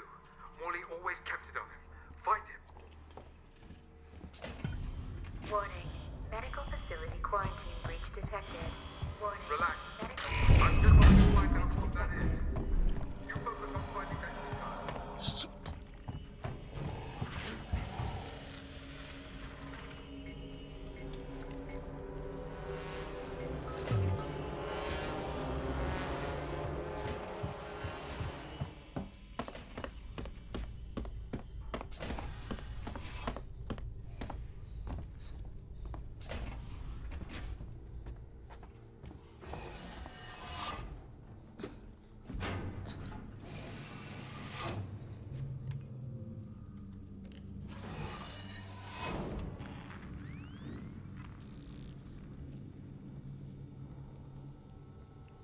I think I'm good.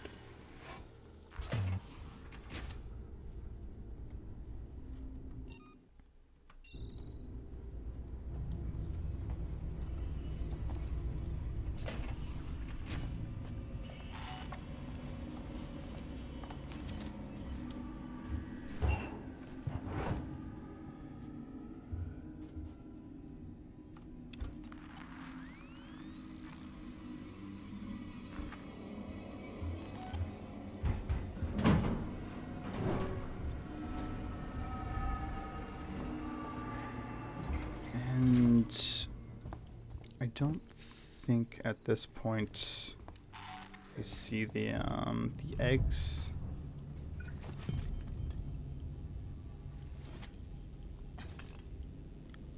Yeah, I think after that we see Wendy and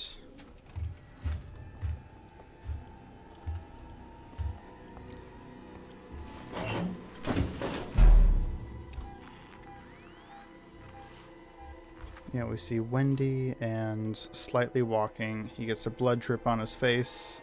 Then we go to Joe. And this, like, I kind of get why the scene is here, but just the physical setup of the space and just what goes on in this scene is just kind of ridiculous. And at first, I thought this was just a straight up flashback. So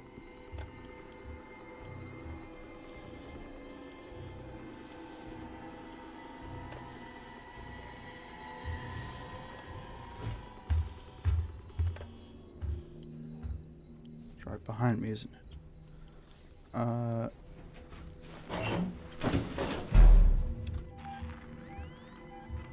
So I assumed this was a full-on flashback at first. So we see Joe, and he is... we see Joe, and he is walking into this room, and he sees this baseball. I think this is... like, this whole scene is about the same player that...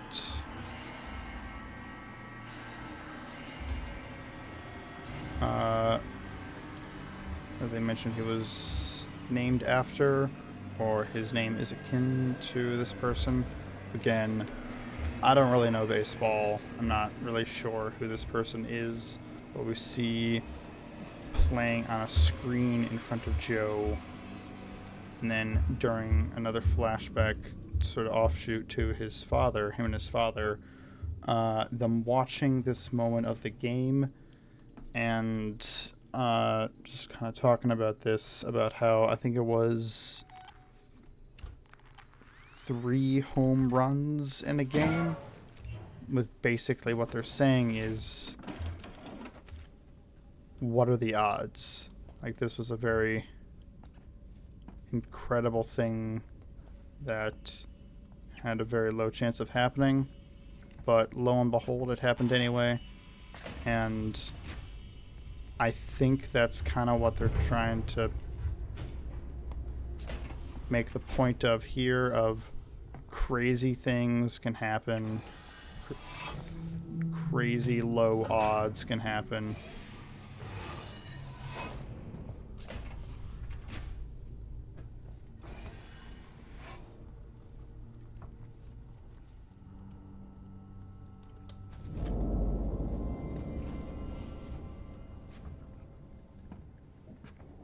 And yeah, I get that's what they're trying to say, but, or what I think they're trying to say, but then I realized that this was not a flashback, that this just random guy had this exhibit set up in his house with this baseball from this exact game, playing the exact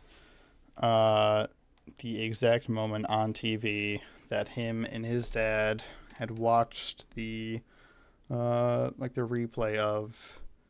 And just, I get what I think they're trying to say, but come on, like, that's, what are the odds of that? Whatever, like, there's, I guess, not much more I can say on that, besides, the fact that this scenario happened in this guy's house. It's just this random guy had this random thing that is just so, meaningful to our character in such a personal way. But the whole point of that they're trying to make is, crazy things could happen with really low odds. And I feel like the more I talk about it and the more I complain about that, or the more I nitpick about that, the more I sound like I'm just missing the point. But no, I'm pretty sure I get it, but that doesn't make that good writing. It's just coincidence, which, whatever.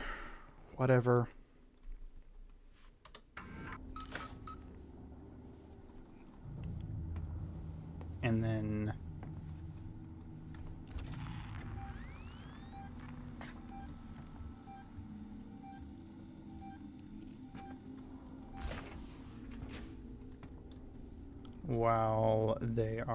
while Joe is here, Wendy and Slightly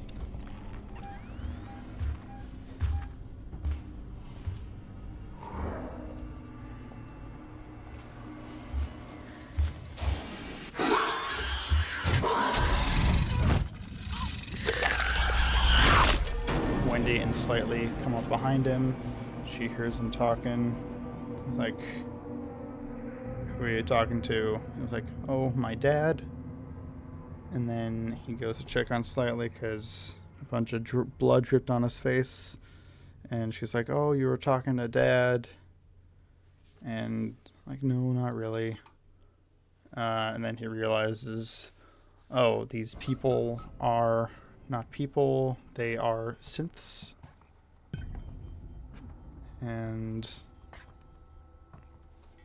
as they're talking, and Wendy is still just trying to connect with Joe, because at this point, I don't know how long it's been since she's seen her brother. That might have been mentioned. I'll need to go back and watch. But I assume a couple months, maybe?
not to harken back to an old point, but since it's here, you can really see like the difference in the visuals of how the alien Earth xenomorph is different, especially in those dorsal pipes are very, very prominent on the other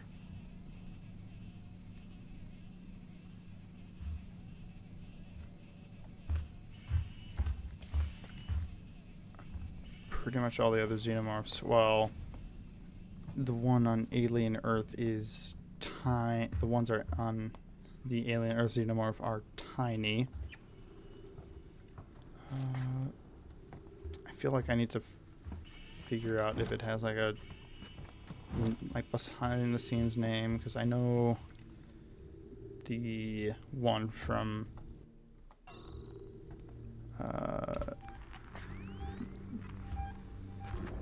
the first Alien is called Big Chappie, or Big Chap. I think that might come from Alien Romulus, but I just know that's kind of what people call it. But yeah, running on all fours, very tiny dorsal pipes. What's going on with this one? Weird lips in some scenes, but not others.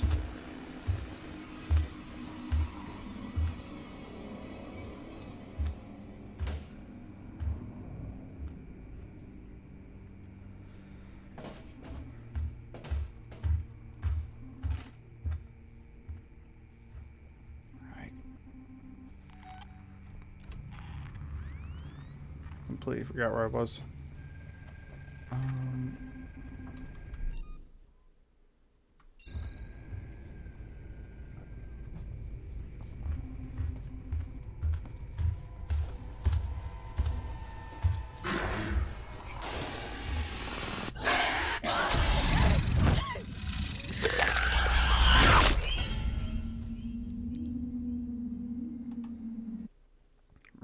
Right. It was, they were talking with Joe, and then at this point they get,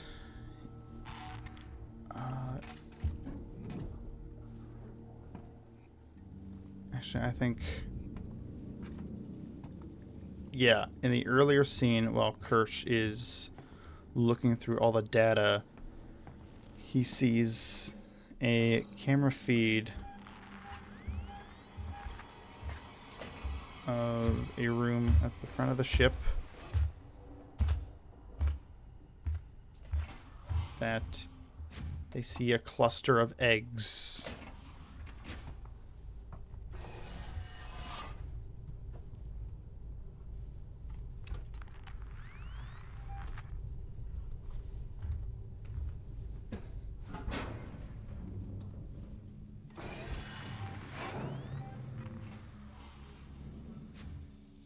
And then at this point, while they're talking with Joe, Wendy and Slightly get a message from Kirsch basically saying, oh, you need to go secure the eggs at the front of the ship.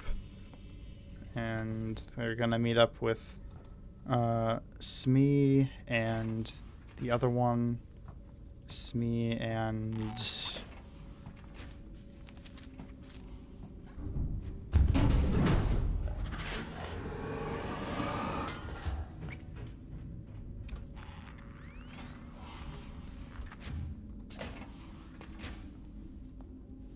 yeah, it's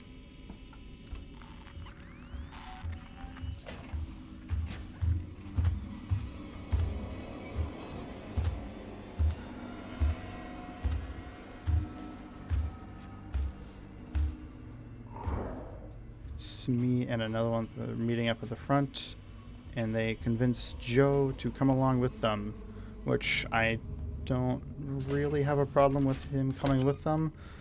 I think they make a good enough point of, hey, we're going to the front. There will be probably people hurt there. You're a medic. You should come with us. And he just is like, okay. I can't tell if I am liking Joe's like reaction being that nonchalant, but I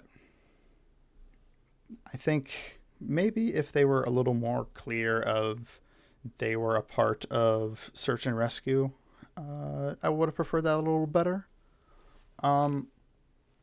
Yeah, but him coming along to the front, no problem with that.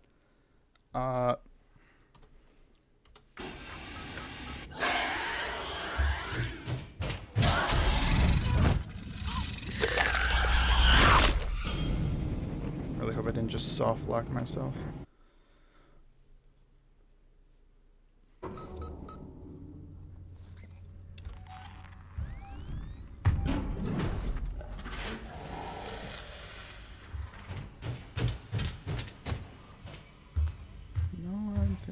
I'm good.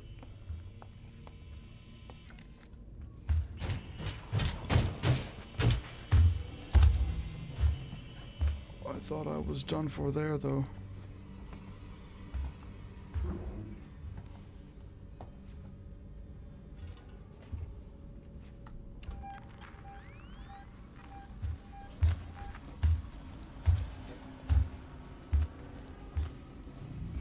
Oh yeah, just look how large those dorsal pipes are.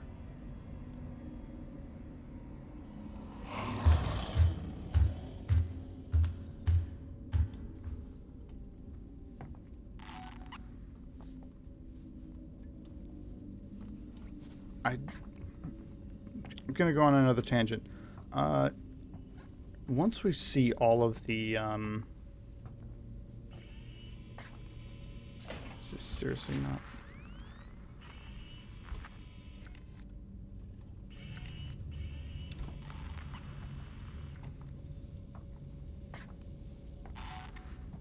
Oh no, wait, it's this way, I think.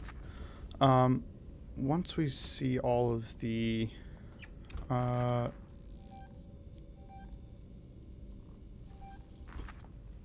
other alien creatures, I'd love to see like behind the scenes stuff on all of them, because I've looked a lot into H.R. Giger's art with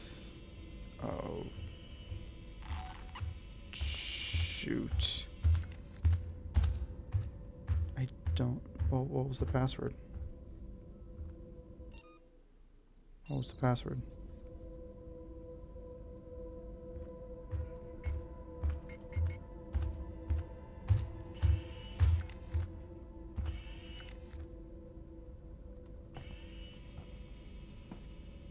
Do I...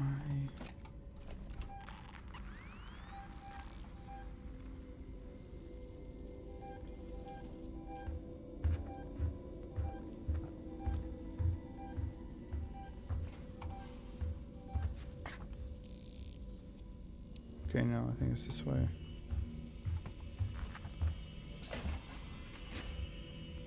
How the Xenomorph is based off of H.R. Giger's art, and then, like the Queen is, like made by James Cameron, and like he based it off Giger's style.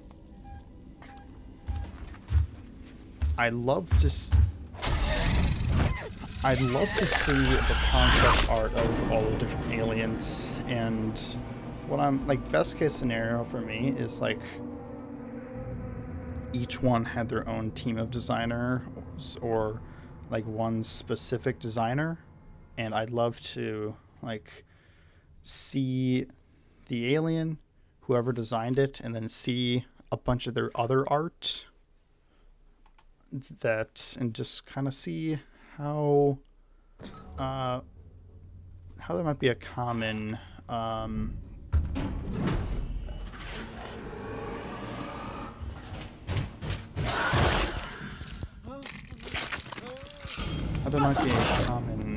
like factor in all of it, because Giger's art, a lot of it just looks like the Xenomorph, like a very much biomechanical, and just that, well, I guess biomechanical is really the quickest way to sum it up. It's all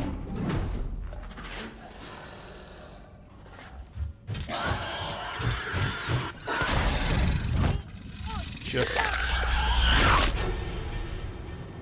that same style that you see in like all throughout the alien's body, of that just very human bodily curves with all of these pipes and wires just kind of a part of this thing. And if you haven't seen Giger's like works and you like the Alien, I definitely suggest that you do.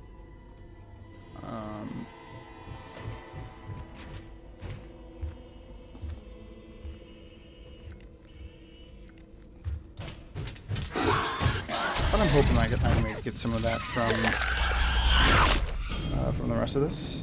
But basically, I think I was they were walking to the front, and slightly starts talking about, something I was gonna say before they started talking at the front. While they're on their call with Kirsch, he's basically like, go to the front. When he's like, oh, we found him, he's like, I don't care, you have your job to do. And they're back talking, and he's basically like,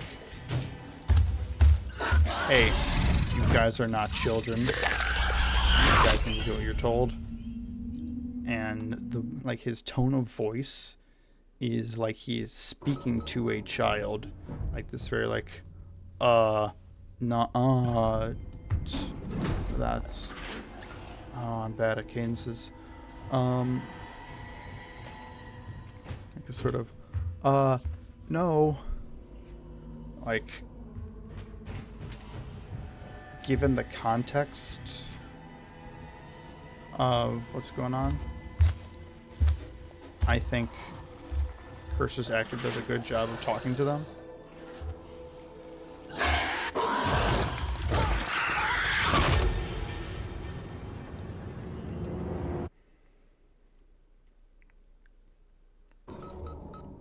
It really does feel like he is talking to children, because that is what these people are. These people are children. Which...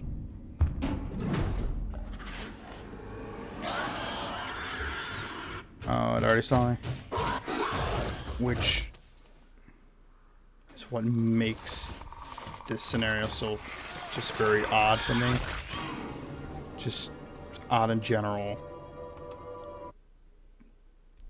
Just those same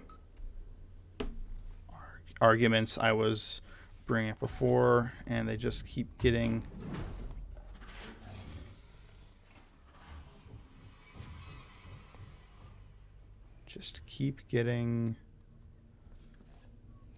oh, what's the word? Validated. Like, these are children, not trained soldiers, and they're acting like children in a very serious environment, and they need to be treated like children, talked to like children. Just not what you would want in a disaster scenario. And it's not like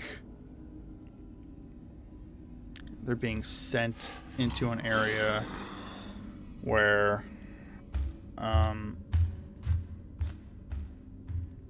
what they do like affects people's life and death, and like they could actively get people killed, and that the CEO sent them in here knowing that and decided to risk lives anyway. Because from what it seems is he does care about human life. Like, this whole point is to extend the meaning of human life. And yeah, it's just that keep argument. I shouldn't dwell on it too much now, because I'm sure it's just going to keep getting reiterated. But as they're walking to the front, Slightly starts talking to Joe, and he basically spills all the beans on what's going on. Of just, oh, I'm Slightly, that's Wendy, but those are machine names.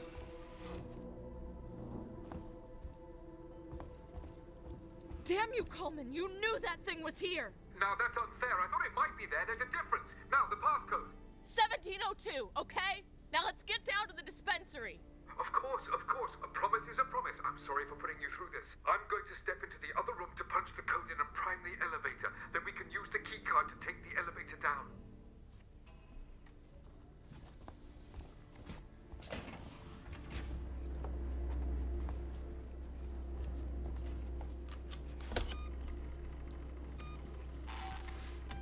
And then, oh, those are machine names. We were sick. I forget if Slightly said his original name. I don't know how much that matters, because I don't know how much he'll be referred to in the future. I'm gonna rewatch the episode anyway. I'll note it down if he says it, and then he basically says, "Oh, that's Macy." And Joe was like, "Oh, I had a sister named Macy." Slightly is like, "Oh yeah, that's her." And it just, the secret comes out just like that, which I don't think is necessarily a bad thing. I think it can work perfectly fine. Like, it's not a problem so far, and I have no idea where they're taking it. Joe does confirm it with questions, with just like asking her, "Oh, hey, like Christmas this one year, what was the first thing you said to me?" She's like, "I don't think my big toe looks like my thumb." I think that was basically what she said, which is like a nonsense thing to say, but I think just goes to show, oh yeah, if I had siblings and they said that to me, I'd probably remember, and no one else was here to remember that, and they probably remember that too. I think that's a good thing. I think that was good. One sort of, not issue, just sort of thing to keep in mind is she mentioned the, or she brings up the event that she spoke to him through the robot yesterday, and through the dialogue here, it sort of seems like it's suggested that she could have like put through his military release if she wanted to, but she doesn't, or she could have passed that along to, like, she knows the CEO. I'm sure if she were to say, "Hey, can you give my brother his release," like, whether or not he would grant that, like, I think he would, because again, it does seem like the Tech Bro CEO prodigy guy, Boy Genius, does care about the children and like their mental well-being and their, like, what they want. But the reason that she says basically was, I didn't want to see you go, or I couldn't let you go. And he doesn't, like, seem to acknowledge that, like, too negatively. really. I feel like that would have been a bigger thing. And I also feel like if this was like another type of character, that would have been a bigger deal. That, oh, that feels like a betrayal. But one good thing plot-wise is that I'm pretty sure she's 12. I can imagine that action from a 12-year-old who is going through this very life-changing, I think traumatic would be the right word, this very life-changing traumatic event. And her brother is her last line to her old life. Like her last line in general, but her last living line to her old life. And she wouldn't want to see him go. That she would hold out for as long as she could for any opportunity to see him. Which she does see him. And, well, obviously. So I don't necessarily have a problem with that. But then they get to the front room of the ship. And at this point we see all these eggs. I've been trying to kind of keep track of how many xenomorphs there are, just because that might be relevant to know. So I think it was 2 face huggers, sort of in the jars, and then 6 eggs, then obviously 1 xenomorph.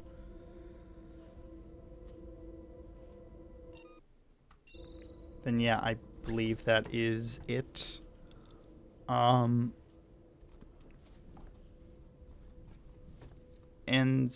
so 8, but I'm pretty certain the well, no.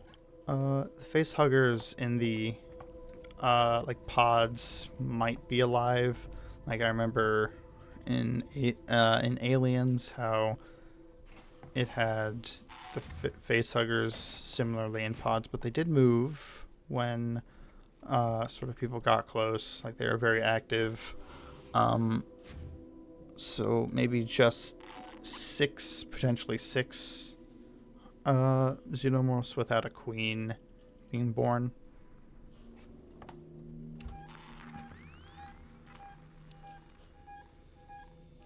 There. I'll collect my things and we can leave.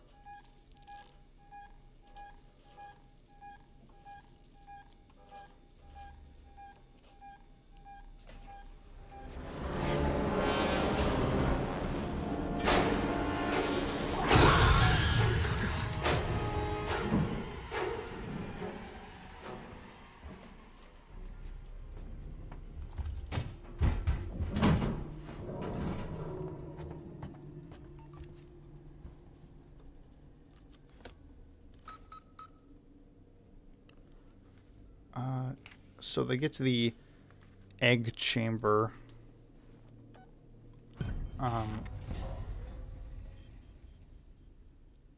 And when they arrive, there is sort of this layer of mist over the eggs, just like in Alien, which I find to be a little odd. It kind of seems like it's implied that the layer of mist has something to do with the eggs themselves. Well, I mean, no. The layer of mist is, just there. I think that is just a thing that happens. but it's the layer of light, like the blue layer of like the laser light, that is made out by the layer of mist that's above the eggs. And it seems like in the show they're trying to connect it to the xenomorphs themselves, because Joe walks through the mist and the lights, and he is like given the close-ups of him breaking the line of light, and it giving the same noises. Then it keeps cutting back and forth between the xenomorph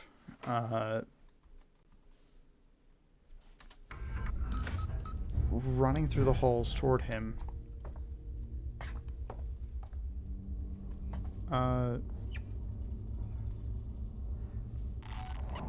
But when we see the mist and the light in Alien, I don't think that has anything to do with the actual eggs themselves or the xenomorph themselves. It really seemed like it was a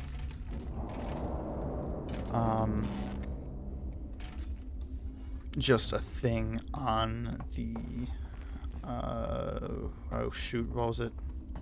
The derelict. I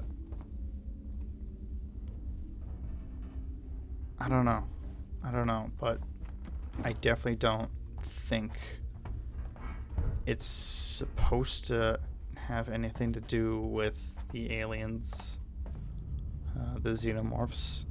And then he is going through the light, and then it just kind of centers in on him and shuts off.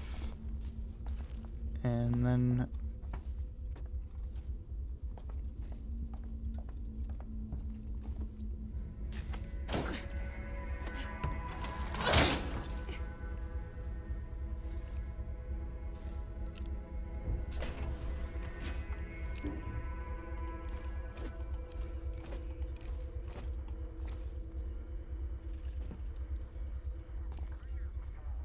he gets very, very close to the eggs, like puts his face right up on it. And I think it starts to sort of unfurl, open up. I don't remember.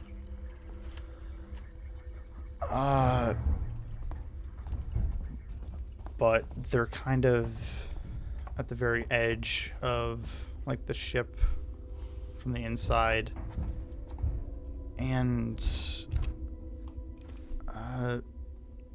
like there's a hole in the wall. I'm just gonna call it a window, and it's sort of viewing out into the building that it's crashed into. And then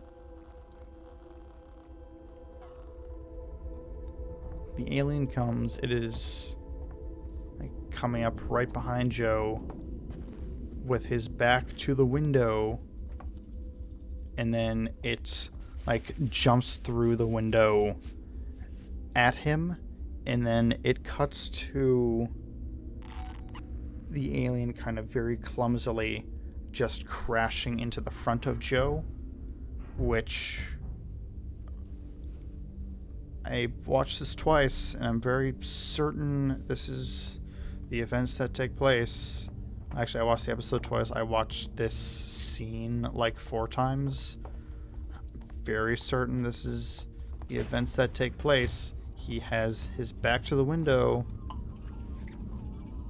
The xenomorph is coming through the window behind Joe, and then it cuts to it very awkwardly crashing into the front of Joe and knocking him out of the window.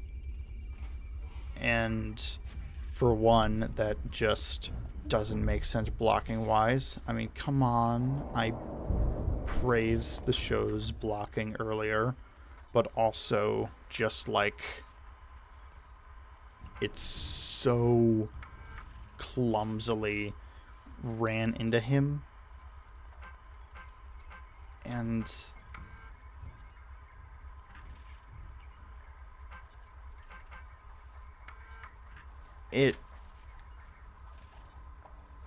Any other time, any other person that isn't a main character, or that they weren't just protected by the script, it would just...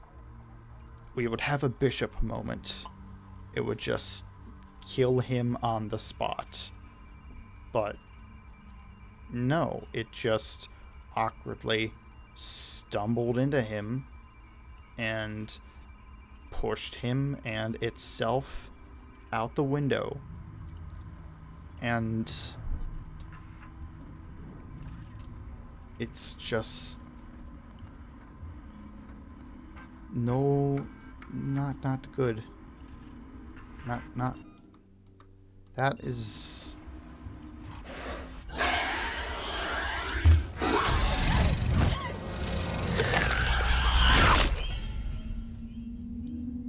just very not good. Very not good. Just, if that is the consistency that we're seeing here,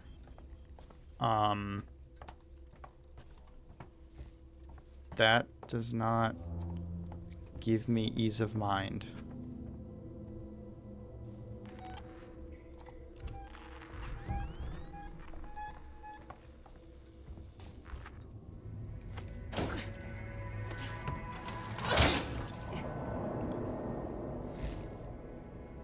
And again, this is the premiere of the show. Like, both this second episode and the first came out same day, so this alien crashing into Joe, falling out the window in just the dumbest possible looking way, is your first impression. Well, not your first, it's your resolving impression of the first impression. I think that's a thing people say. But yeah, that is a crap way to end that off.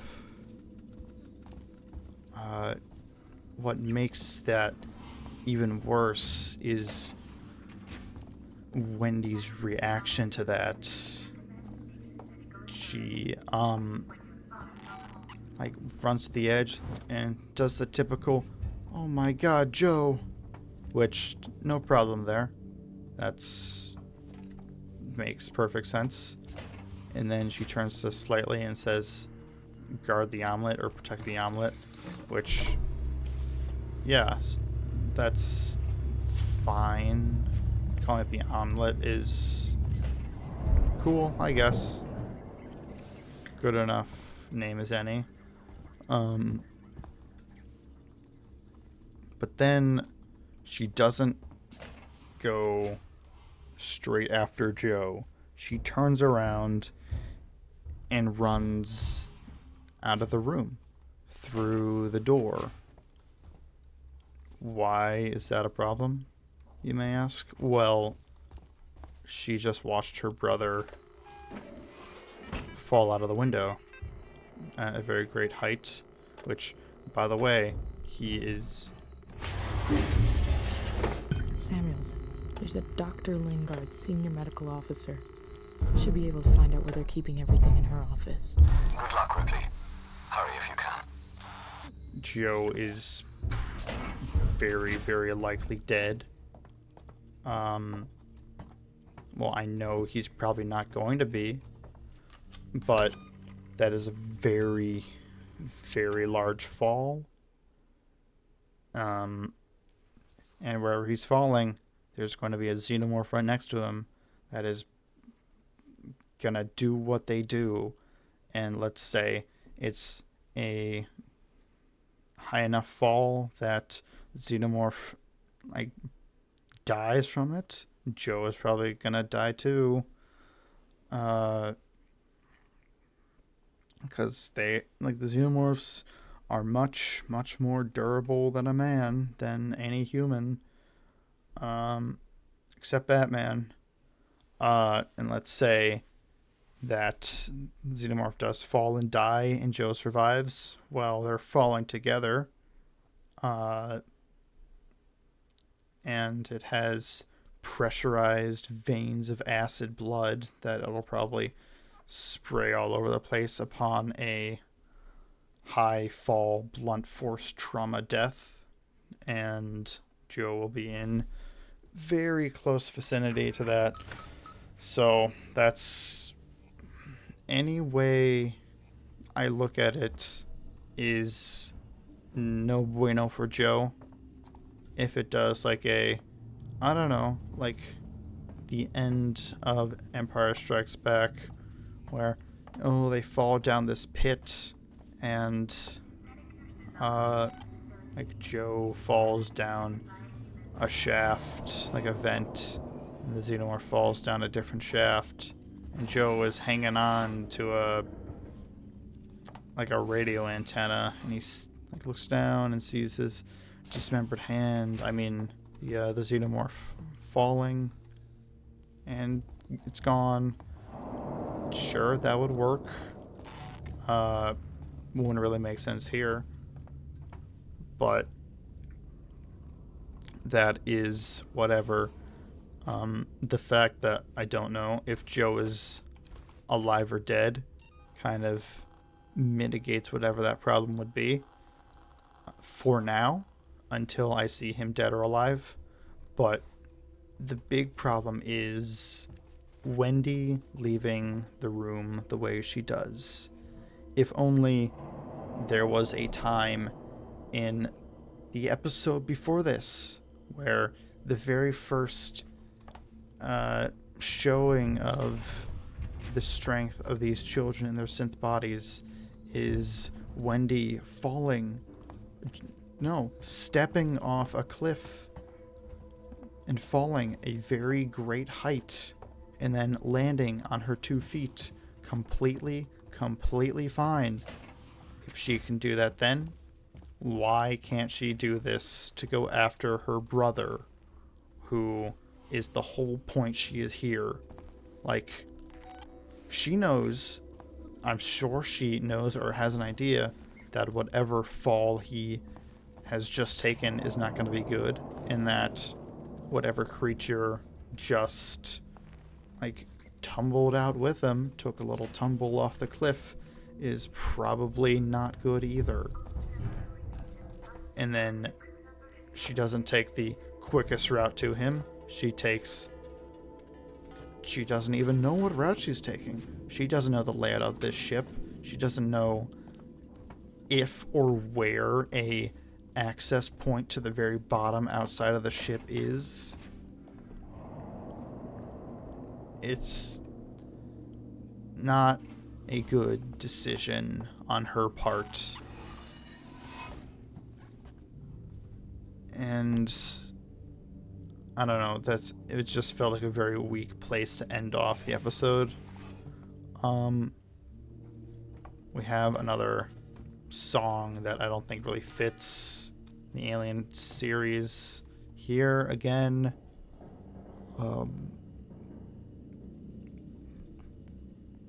But because it's being shown in both these episodes, like, that's whatever. That's just how this series is being presented. Like, music-wise, credits-wise, doesn't really matter. Just not really what I would have picked. That is, like, the most nitpick of nitpicks. The music they put over the credits.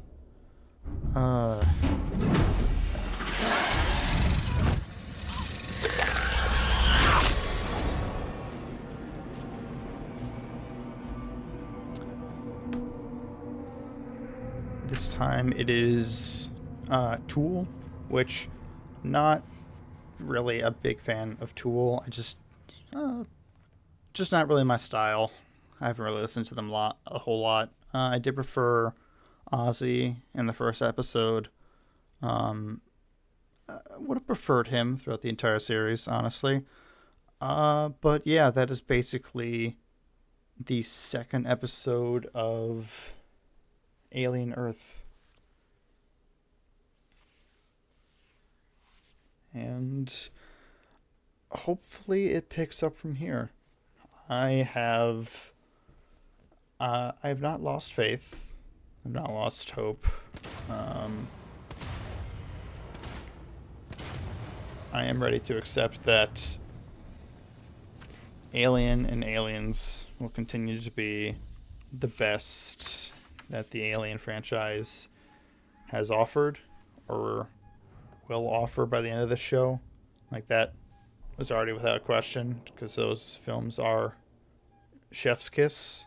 But yeah, let's see what happens in the third.